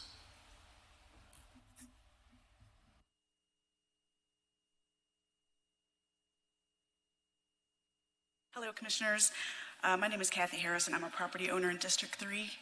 I've been negatively impacted by the property reevaluation and expect to be paying significantly higher taxes next year. That being said, I want to thank the commissioners for choosing a middle-of-the-road option with the reduced rate tax adjustment. We moved to Greensboro 2 years ago from Cumberland County, choosing this city over any other in the state for several reasons. One was better schools. With 3 kids currently in Guilford County Public Schools, we were looking forward to a better school district. But as we know, North Carolina as a whole ranks shockingly low on education. As much as I would like to pay fewer taxes, I know for a fact that it would do immense damage to our already struggling education system. My kids will suffer, and when kids suffer, so does the community. A moderate tax adjustment will allow us some room for affordability for our property taxes without long-term irrevocable damage to our community schools. Another big reason we chose Greensboro was the history and culture. My parents grew up in Burlington, and I grew up believing Greensboro was one of the prettiest towns I'd ever seen. After being a military dependent, moving all around the world for more than 40 years, I finally got to choose where I live, and Greensboro was my #1 choice. What makes Greensboro special? The tree-lined streets I drive through every day, the amazing recreational trails for our family hikes, the local food and art scene that we build community around. All of these and more are important to my family. They are also supported by county taxes. But it's also the city's deep history. And how do we preserve that history? Through the work of individuals, community members, organizations, and tax dollars from Guilford County. The choices we make during the short-term struggles can have a long-term impact, and I, for one, don't want to see Greensboro's community being slowly starved like our schools. So while it will be a hardship to pay more taxes next year, I'm choosing to see it as an investment in the future of Greensboro. The reduced rate tax adjustment is the thoughtful middle ground compromise. Thank you. Thank you. Speaker number 27.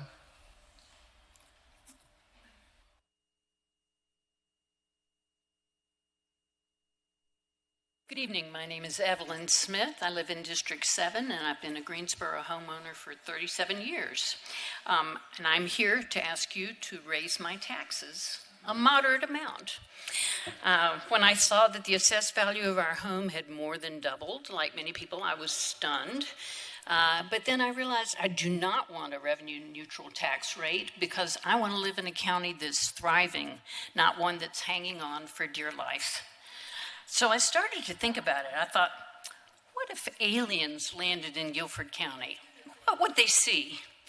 Well, I think the aliens would be incredibly impressed to see school children learning in the free summer reading program at the libraries, young people who are studying for advanced degrees in low-cost classes at GTCC, and an old person having a heart attack whose life is saved by an EMS worker. And maybe those aliens would say to me, well, gosh, how did you get all this great stuff? How do you pay for it? And I'd say, well, the only reason we have this is because those of us who own property are levied a tax. And that tax does a lot of other incredibly important things too, like provide legal representation for people facing eviction court, and nurses in the schools provided by the Public Health Department, and a family justice center, a real lifeline for people facing domestic abuse. I'd tell the aliens that I wish that we had a perfectly equitable system where everybody paid exactly what they were able to support our county's needs and wants. And I am grateful that the county offers relief to fixed income residents who will experience hardship paying these taxes. Our system is not perfect, but it's the one that we've got for now. So I'm here to support the county manager's proposed budget. And please, raise my taxes. Thank you. Speaker number 28.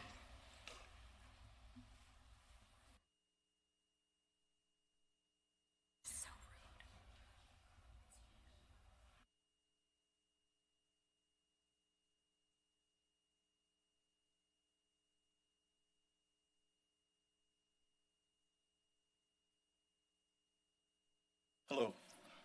Thank you for letting me talk tonight. My name is Mark Powell. I'm a resident of Guilford County, and I'm 72 years old. I'm here with my wife. I'm on a fixed income. I live down in Julian, and I'm here to represent District 2. As you know, District 2 is one of the largest districts in Guilford County. It's also one of the most rural. And there's two groups. I'm number 28 speaking, and I've yet to hear anybody speak to the farmers or to the seniors. And we have a lot of both in District 2, a lot. I've been talking to a lot of my neighbors, and they're not people that are going to come here and fill this room up. They're going to be out there working in the fields and taking care of their animals. I'm here to ask you to remember them. They are hardly making it on these farms. If you raise their property taxes the way that it looks like you're going to raise them, it's going to be devastating for a lot of these small farmers and a lot of these legacy farmers and a lot of legacy families who just can't afford to keep their property anymore. And then what's going to happen then? Then you're going to have the corporations come in and buy up the farms. I'm just saying that I appreciate you having these meetings. I really do. There's not a lot of local governments do this, okay? But just remember, there's a lot of people that live in the country out here that you represent who I want to make sure get heard. I know there's a lot of residents here who live in the townships and in the city, okay? But the rural people also who have their property and who feed us need your consideration too. I thank you. Thank you. Speaker number 29.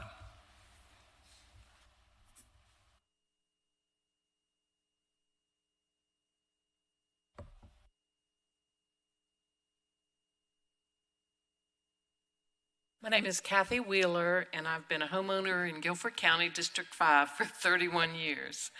Like many of us, I want the best of both worlds. I want the county to provide the services all our citizens need and not overburden us with tax increases. If I can get services for my fellow citizens, I'm all for a reasonable increase in taxes. I too am a senior citizen on a fixed income, but like others have said, we need to take care of each other. The revenue neutrality option doesn't seem like it's going to get us the services that we need. I did read through the recommended budget, and I believe it is a good compromise, and I'm asking that the commissioners approve the proposal. It budgets for current and future needs, including public education, which is so important, and at the same time balances with some taxes. I also learned from reading the budget what a monumental task this is, coming up with a budget. I think the challenges are worth acknowledging, and here's just a few examples I found interesting. Our state legislators are pushing financial responsibilities for public education and other services to the counties, so it makes us harder to afford things. The federal government, as one example, reduced their share of costs for food and nutrition services, so that's another $3 million our county had to take on. Voters in Guilford County, we haven't approved ways for the county to collect revenue from diverse sources like other counties have, like sales tax that would result in revenue from the 130,000 people that come in and out of the county every day. We're growing so much in the county, and everyone knows we're going to need more money for education, infrastructure, housing, and so much more. Federal and state governments also have reduced aid to nonprofits, so again, that's more burden on the county financially. Thank you. I recommend that you accept the budget. Thank you. Speaker number 30.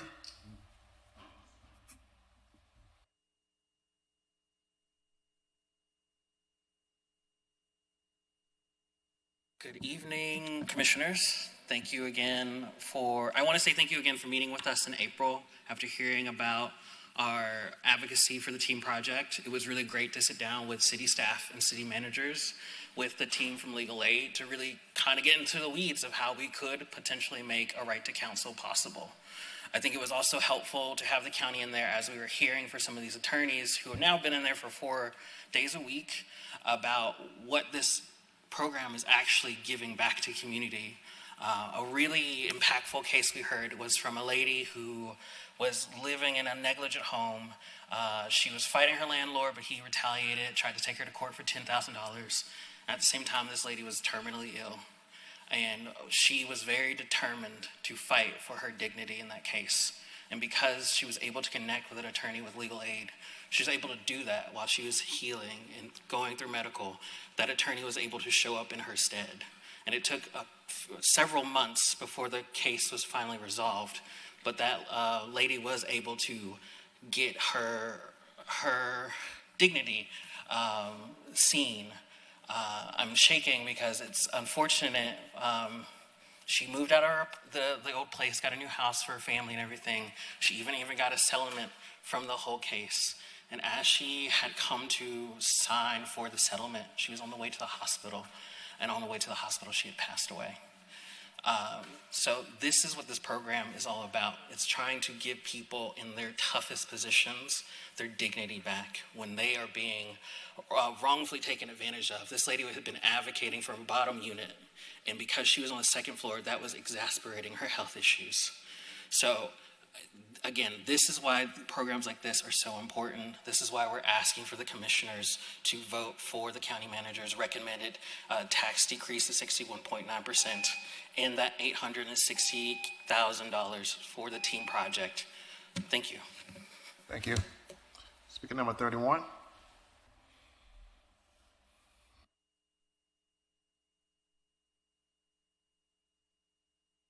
Good evening. My name is Lisa Randall. I'm a resident in Brown Summit, Commissioner Murphy's district, and also a Guilford County Schools employee. I have 2 kids in Guilford County Schools. First, I'd like to say thank you all for your communication through emails, social media posts, and for the public forums you hosted a few months ago. I'm here today because I'd like to give my opinion on the county budget. I was quite shocked when the appraisal came out and our home value increased over double.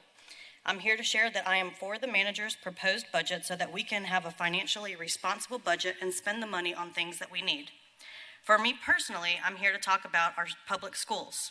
How many of you in this room have seen attractions books, cookie dough popcorn, cash donations, and candy gram fundraisers to support your schools? How many of you have teachers sending you sign-up geniuses to help host class parties and buy school supplies for lessons in class? If we were fully funding our schools, I believe that these fundraisers would be less. Now, do I think that there is waste or excess spending happening in any government agency? Yes, I do. My hopes are that one day GCAE and the GCAE school board can come up with a meet and confer policy to have workers who are in the day-to-day activities in buildings to have input on the policies and spending that GCS leadership now decides on their own. I think this type of policy would help GCS to make more effective decisions about spending based on the input of teachers and staff who it directly impacts in the school buildings. Did you know that teachers over year 15 do not get a step increase for 10 years? Did you also know that at year 25 they will get 1 step increase and then for the remainder of their career have no step increases? I know it's unlikely for this to happen this year, but I hope that one day the Guilford County Board of County Commissioners and the GCS School Board can work together to make the local teacher supplement a curved supplement where the beginning teachers get less local funds and veteran teachers get more local funds, because we know that the state has been focused on only beginning teacher pay. Also master's pay. Thank you for your time. Thank you. Speaker number 32.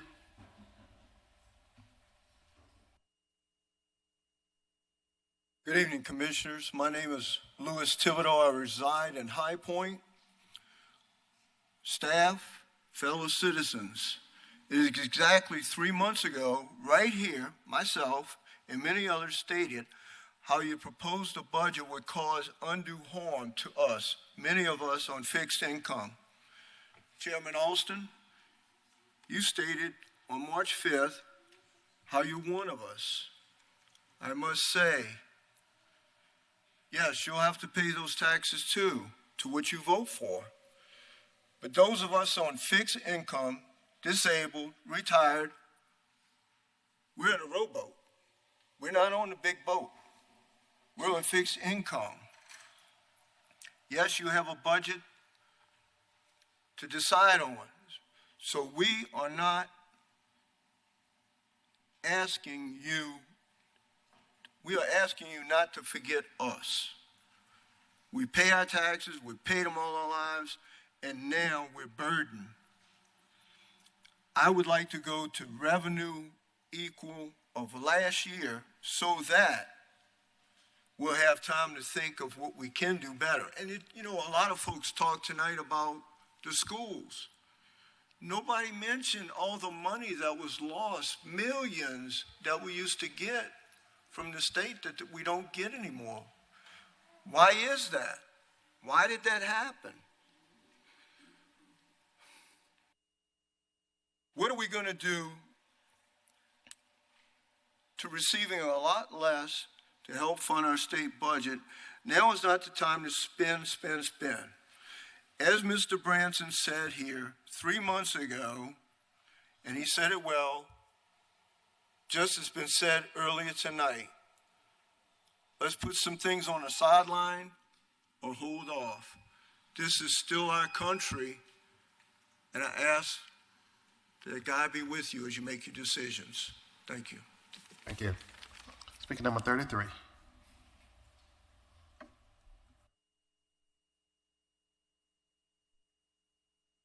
Hello, Commissioners. My name is Kiera, and I'm a resident of Guilford County, and I have a kindergartner and a second grader in Guilford County Schools at Lindley Elementary. I'm speaking today in support of the reduced tax rate adjustment, or the middle ground tax option. First, I'd like to say I'm appreciative of the Commissioners working to find a solution to ensure that our public schools remain funded. This is especially important given the current state-level initiatives to undermine funding to public schools, including the unprecedented reopening and dismissal of the Leandro case, the use of the school voucher program, and the state corporate tax rate going to zero in 2030, which is taking hundreds of millions of dollars from Guilford County each year. Given this context, I'm grateful for the middle ground tax option to make sure there is still funding in public schools. My children ride the bus each morning. Both children eat breakfast or lunch at school each day. They attend after-school care enrichment services, or what's called ACEs, every afternoon. And these programs are already hanging on by a thread as the school and the district struggle to keep workers who are chronically underpaid.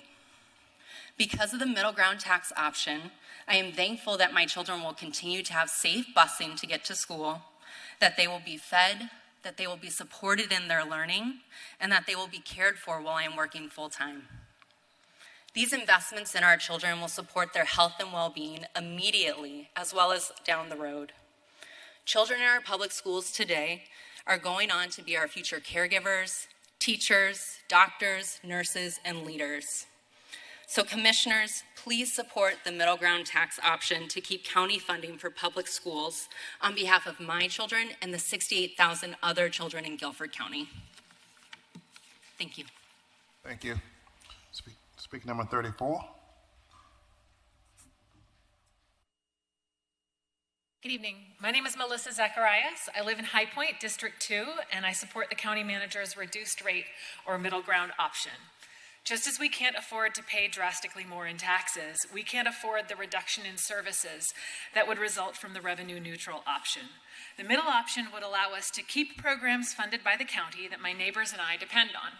And lately I've been doing some reading and I learned about what the county funds in addition to public schools and public health.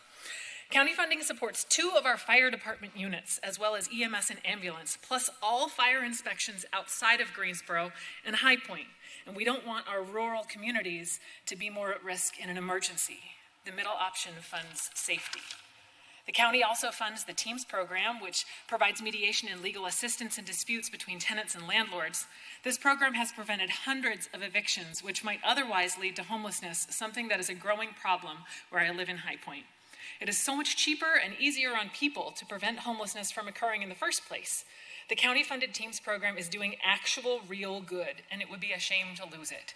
The middle option funds homelessness prevention. County funding also goes to parks and recreation, which, far from being an extra, is an essential part of a healthy community. research increasingly suggests that neighborhoods with access to parks and green spaces are not only cooler in the summer heat, but improve the physical and, more importantly, mental health of those living close by. Trees and public parks are actual violence prevention in our communities, and we need to increase their presence rather than put their funding at risk. The middle option could allow us to fund parks, green spaces, and safe communities. I also learned that the county funds soil and water conservation, which, through addressing erosion, and this might sound boring unless you're a farmer or a gardener, it affects the fertility of the soil that grows the food we eat. Many of us never think about this, but the Department of Soil and Water Conservation is protecting the earth that will grow the food that puts nutrients in our families' mouths. Please support the middle ground. Thank you. Speaker number 35.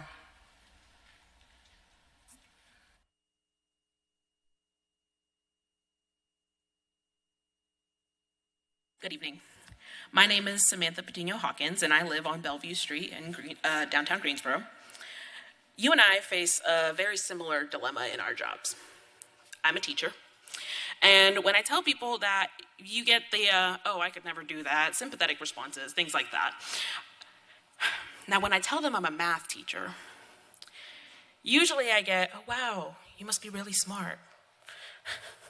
Sometimes I'm snippy about that one. Or most often I get the, oh, I hated math. So by a show of hands, I'd love to ask you, no judgment here, how many of you just loved math class? Okay, a couple. All right, yeah, okay. But about the ratio I expected, math. No matter how you felt, right, or how you currently feel about math, we can all agree that it is very important that all of our students learn math. It's good for us. So, even though every day I do my song and my dance and I convince teenagers of all people to learn math, they don't want to, right? I get a lot of questions, and they usually are, when are we ever gonna use this? And sometimes I have a really good answer, and sometimes it's because it's good for you, because you learn how to learn from learning math, right? It's challenging, right? And I have to convince teenagers, right, that it's a good idea for them to sit there every day with me and learn math. Well, I think math is a lot like our property taxes. It is good for the community. And sometimes our job requires us to do the job despite these complaints, despite it being a challenge and hard, and despite the loudest voices sometimes not being the majority.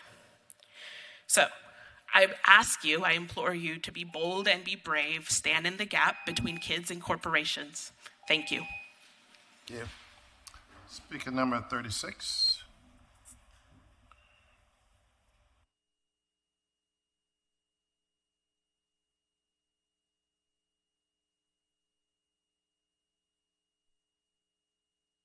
Good evening.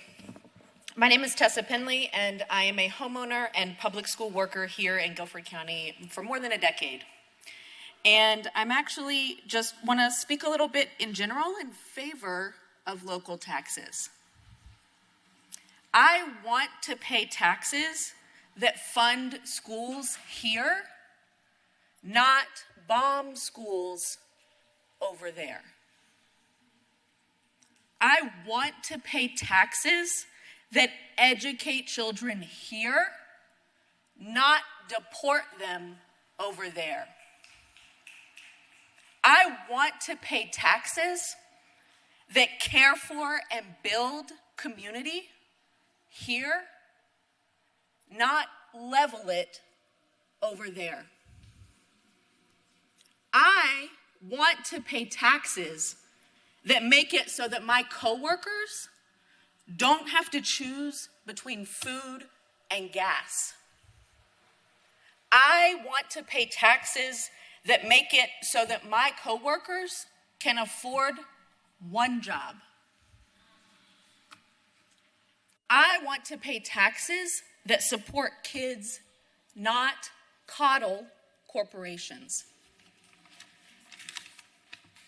And yet, when the General Assembly is out here moving constitutional amendments that seem or seek to limit income taxes permanently in the state of North Carolina and move bills to put moratoriums on property taxes, and are hell-bent on lowering our already low corporate tax rate down to 0, it is painfully clear that those electeds don't want what I want.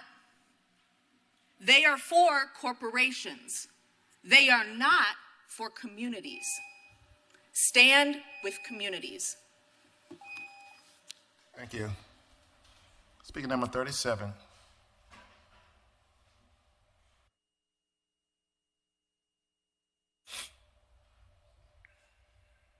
Hi, I'm Reverend Fritz Rich. I'm here today representing Keep Gate City Housed.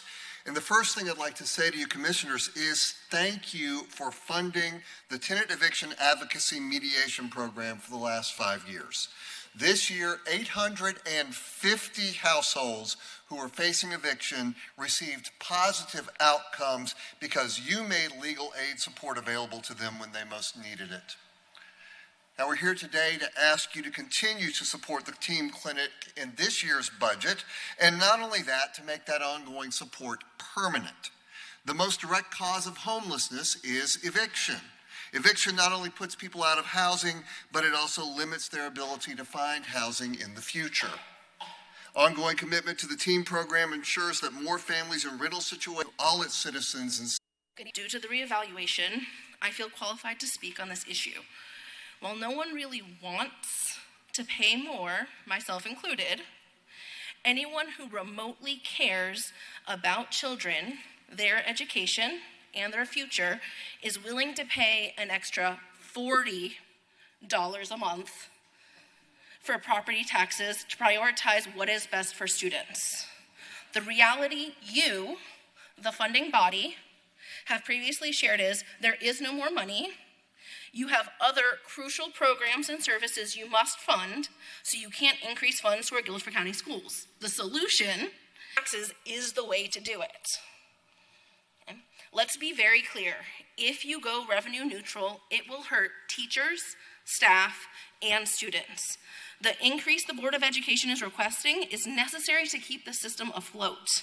Without substantial pay increases, classified and certified staff will continue to leave education because they can't afford to support their families.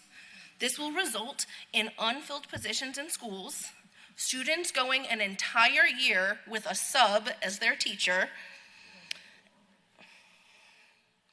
and the staff that remain trying to fill in the gaps, working twice as hard. And I promise you, we have no more to give. We're giving everything we have to our kids already. We have heard several arguments about potential hardships of paying more taxes, but I argue these small subgroups have already been affected and should not prevent us from doing what is best for kids. Our students deserve to be a priority.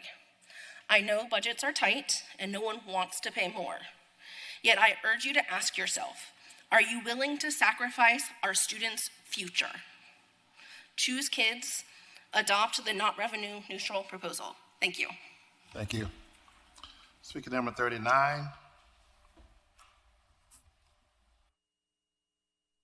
First of all, I'd like to thank the EMS workers working here tonight.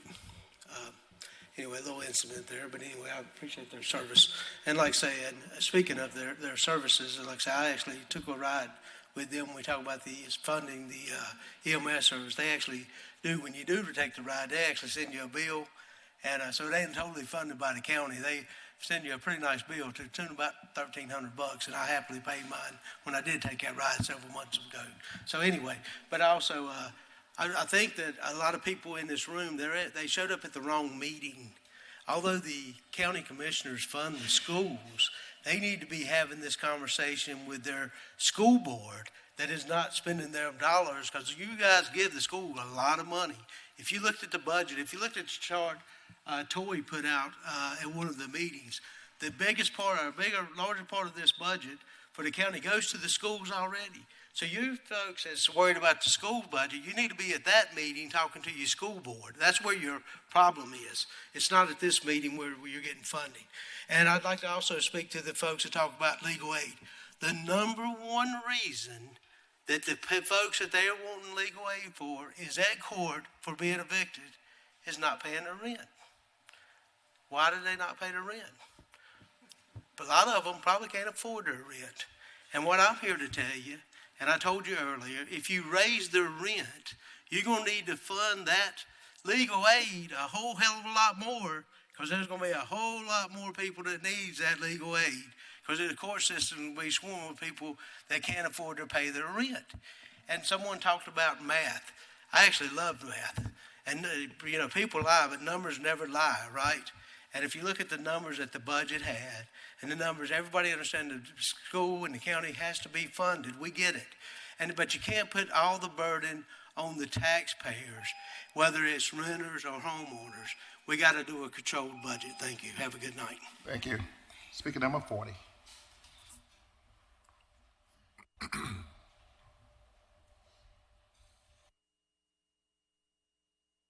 Good evening.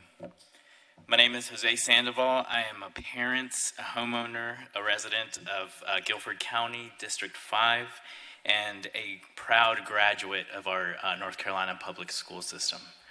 I'm here tonight to support of maintaining strong fundings for our schools. I have a daughter who's currently in elementary school at Jones Elementary. She is wrapping up first grade and very, very excited about that.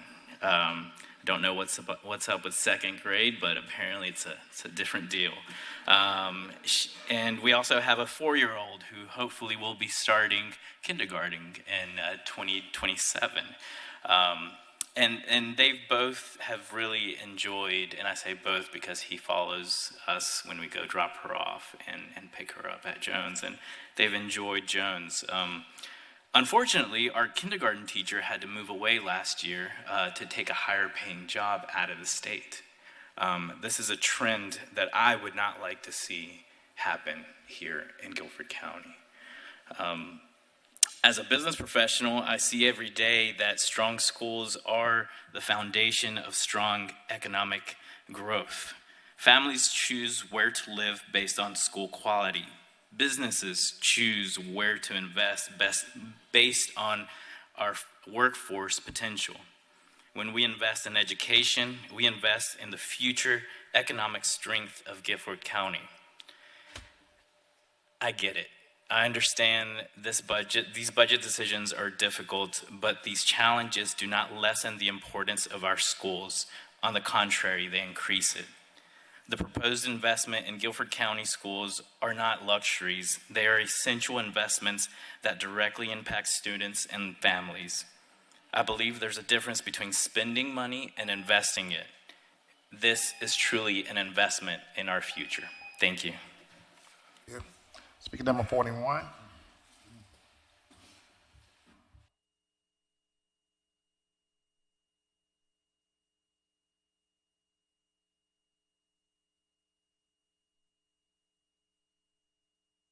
Good evening. I'm Janet McCauley Blue. I'm the managing attorney. Pull the mic down. Sorry. There we go. I'm the managing attorney for the Greensboro Office of Legal Aid of North Carolina. And legal aid, along with our partners at UNCG, are part of the TEAM project, or Tenant Eviction Advocacy and Mediation. What we do, we are present in the courthouse 4 days a week, which is all the days, or the Greensboro courthouse, all the days that we have court in Greensboro, and 2 days a week in High Point. We guide tenants through that eviction process and try to help them through that crisis, because I assure you, being evicted is a crisis. Legal aid itself has been in a little bit of a crisis in that our funding has been substantially reduced in North Carolina. However, we're able to maintain this service because of the funding. For the TEAM project, we're able to maintain a high level of representation for tenants in North Carolina. And not just that, to be at the courthouse and provide these tenants with the information, the empowering information that they need to guide them through this process. Because as I said, eviction is a crisis. It affects so many aspects of people's lives.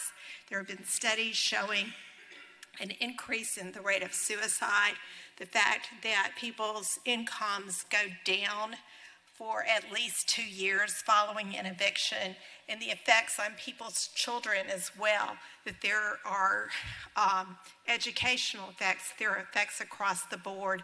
That's what this important program does, and I urge you to continue to support it, and thank you for your past support.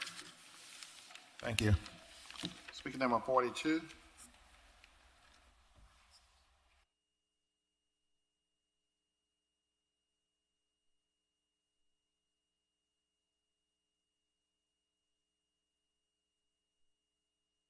Good evening. My name is Liz Delatorre, and I'm a Guilford County homeowner.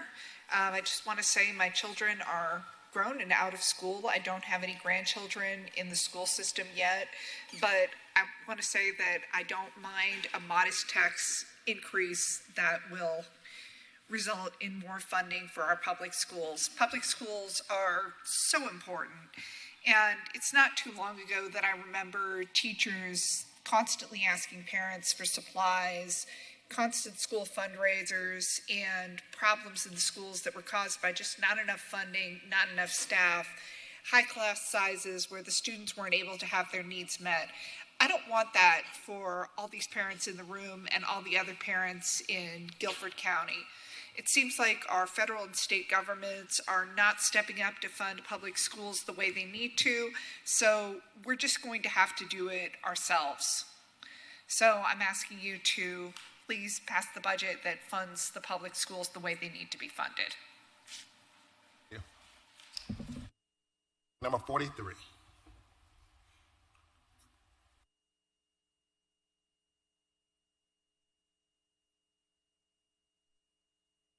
Good evening, Mr. Chairman and Commissioners. My name is Madison Allen. My husband and I graduated from Grimsley High School and moved back to Greensboro in 2020. Our 7-year-old daughter, Ellis, now benefits from the same school system that served as such a strong foundation for both of us. She is proudly in first grade at Jones Elementary, where she gets to learn from phenomenal teachers like Senora Ramos and Ms. Young in the ACES program. We also own a home here in Guilford County. We saw our valuation come in, and I know that our taxes are going to go up significantly under the proposed budget. I'm here to say thank you, because I know what that money is for. I am standing here today because this county decided that I was worth investing in. People that I never met and never will meet made sacrifices to pay taxes into a system that helped me succeed. Now I'm the parent, and I'm the homeowner. And I am so grateful to see a proposed budget that will support my child and every child in Guilford County school classrooms. I think of property taxes as the way that we take care of one another. How a retired couple who has no children still in the school system, how they say that those children still matter to them. It's the way that a neighbor says, your family's future is connected to mine. A budget is a blueprint for what we value as a community. And I just want to take the time here today to say thank you for valuing public education. Thank you for doing it when the federal government and the state government will not. I know that raising revenue through taxes isn't popular, but it's an investment in our collective future, an investment in children like Clara and everyone else who came here tonight to speak. Thank you so much. Thank you. Speaker number 44.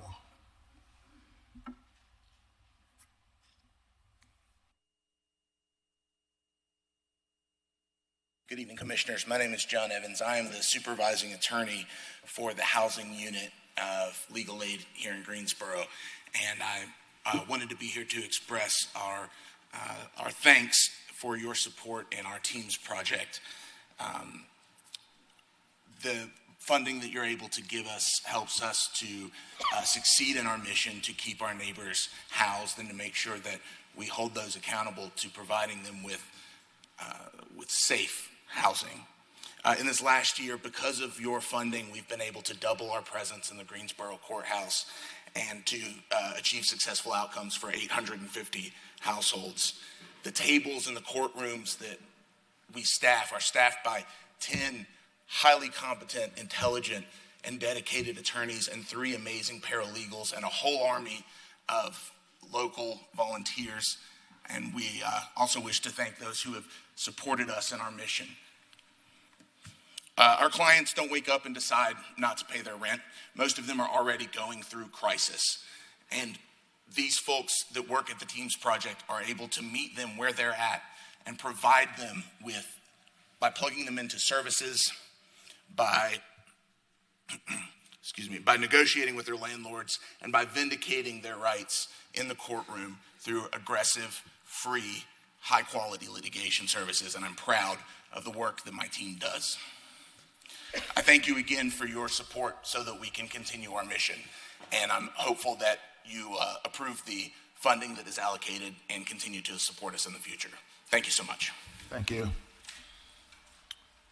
That's the last person I had to sign up. So therefore, I would now close the public hearing, and we will take a 5-minute recess.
right, let's come back to order. Next item on our agenda is our new business, acceptance of property interest from the city of High Point, 4525 West Window Avenue in Greensboro. Toy? Good evening, Mr. Chair, Madam Vice Chair. Tonight's agenda item is to accept the interest of property from the City of High Point. This has been an issue that the City of High Point, City of Greensboro, and Guilford County have been working on for a while for the old animal shelter site. The action tonight would accept that interest from the City of High Point so that we can continue on a path to see if we can repurpose that site for the purpose of public or permanent supportive housing. Any questions I can answer on the item tonight? Questions for Toy? I think we've been talking about that for a while. Move approval, Mr. Chairman. Second. Moving properly second. Discussion on the motion? Hearing none, please cast your vote.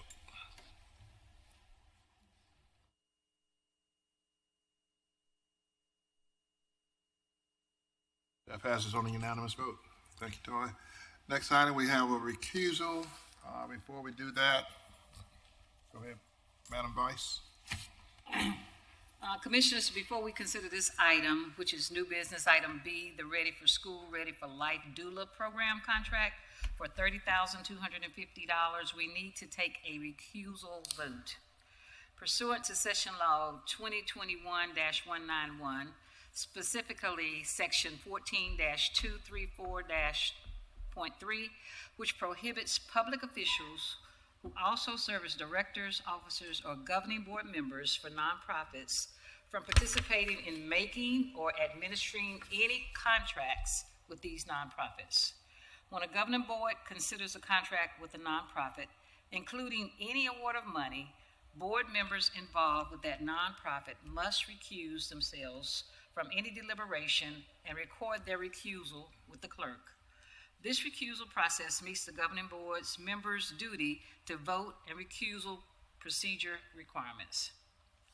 The recusal vote will excuse the impacted board members from deliberation and voting on appropriations and expenditures for the non-county economic development and social impact agencies due to a conflict of interest. It specifically excuses Commissioner Carly Cook as she serves in her capacity as a commissioner on the Ready for School, Ready for Life Board of Directors. Is there a motion and a second for a recusal vote? Move approval of the recusal vote. Moving properly second. Discussion. Hearing none, please cast your vote.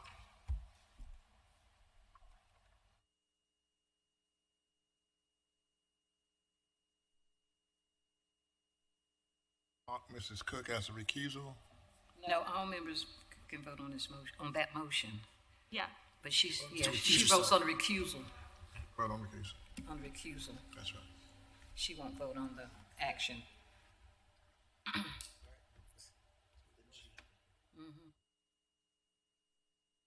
Does Ms. Cook, does she I have can. to leave? I love that. You would love it too. Bye, Carly. All right, do I hear a motion on this item? Move approval. Second. Moving properly second. Discussion on the motion. Hearing none, please ask your vote.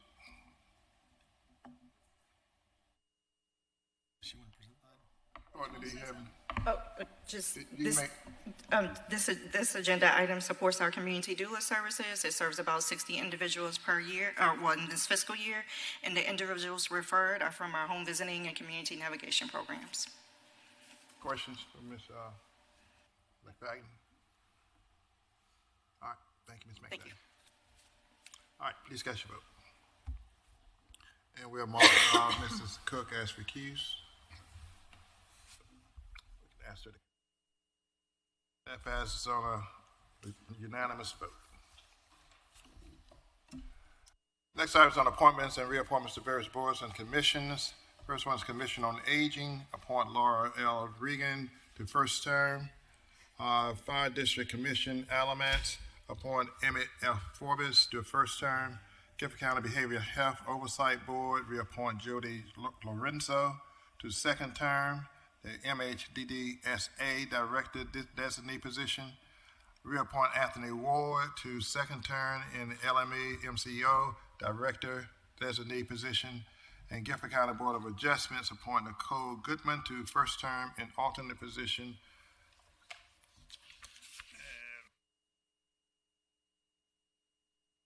Gifford County Board of Adjustment, appoint Nicole Goodman to first term in alternate position, and Gifford County Juvenile Crime Prevention Council appoint Shannon Millen to first term in citizens position. Do I hear a motion? So moved, Mr. Chairman. Second. Move to properly second. Discussion on the motion. Hearing none, please cast your vote. That passes on a unanimous vote. Commission Liaison, Mr. Manager, you have anything? Just want to say thank you to the community for their comments tonight on the budget, and also for the Board of County Commissioners to receive the budget amendment report for FY 25-26 as it relates to various budget amendments. So just receive the report. Madam Attorney? Yes, sir. We'll go back to Commission Liaison reports. Anybody? All right. Comments from commissioners. Mr. Grayhill. Ms. Murphy. Say thank you to everyone who came out to participate in the public hearing tonight. Message received. Good. I would echo that. Thanks to everyone who Ms. Cash. participated. Mr. Perdue. No comments. Mr. Tillman. Just to echo what the commissioners said and all the people that showed up and made their voices heard. Thank you. A lot of more deliberation to go. Thanks. Congrats to the graduates and those who will be graduating over the next week. I did have a liaison report, but it's quick. The Trillium Regional Board, I chaired that meeting on last week, but the Trillium has posted its proposed budget for the next fiscal year from July 1, 26 to June 30, 27 for public inspection. So it is posted on the Trillium website. Thank you. I too want to thank the general public for coming out tonight, giving us your opinion about the manager's budget. Now the ball is in our court. We will play it accordingly, and over the next couple of weeks, we would be deliberating and talking about it and listening to the citizens. And give us a call if you all have some more comments out there in the general public. We're here to serve, and we're here to listen. June the 18th would be that date that we try to set our budget. Okay. Do you hear a motion to adjourn? So moved. All those in favor signify by saying aye. Aye. Opposed to say. Ayes have it. We stand adjourned.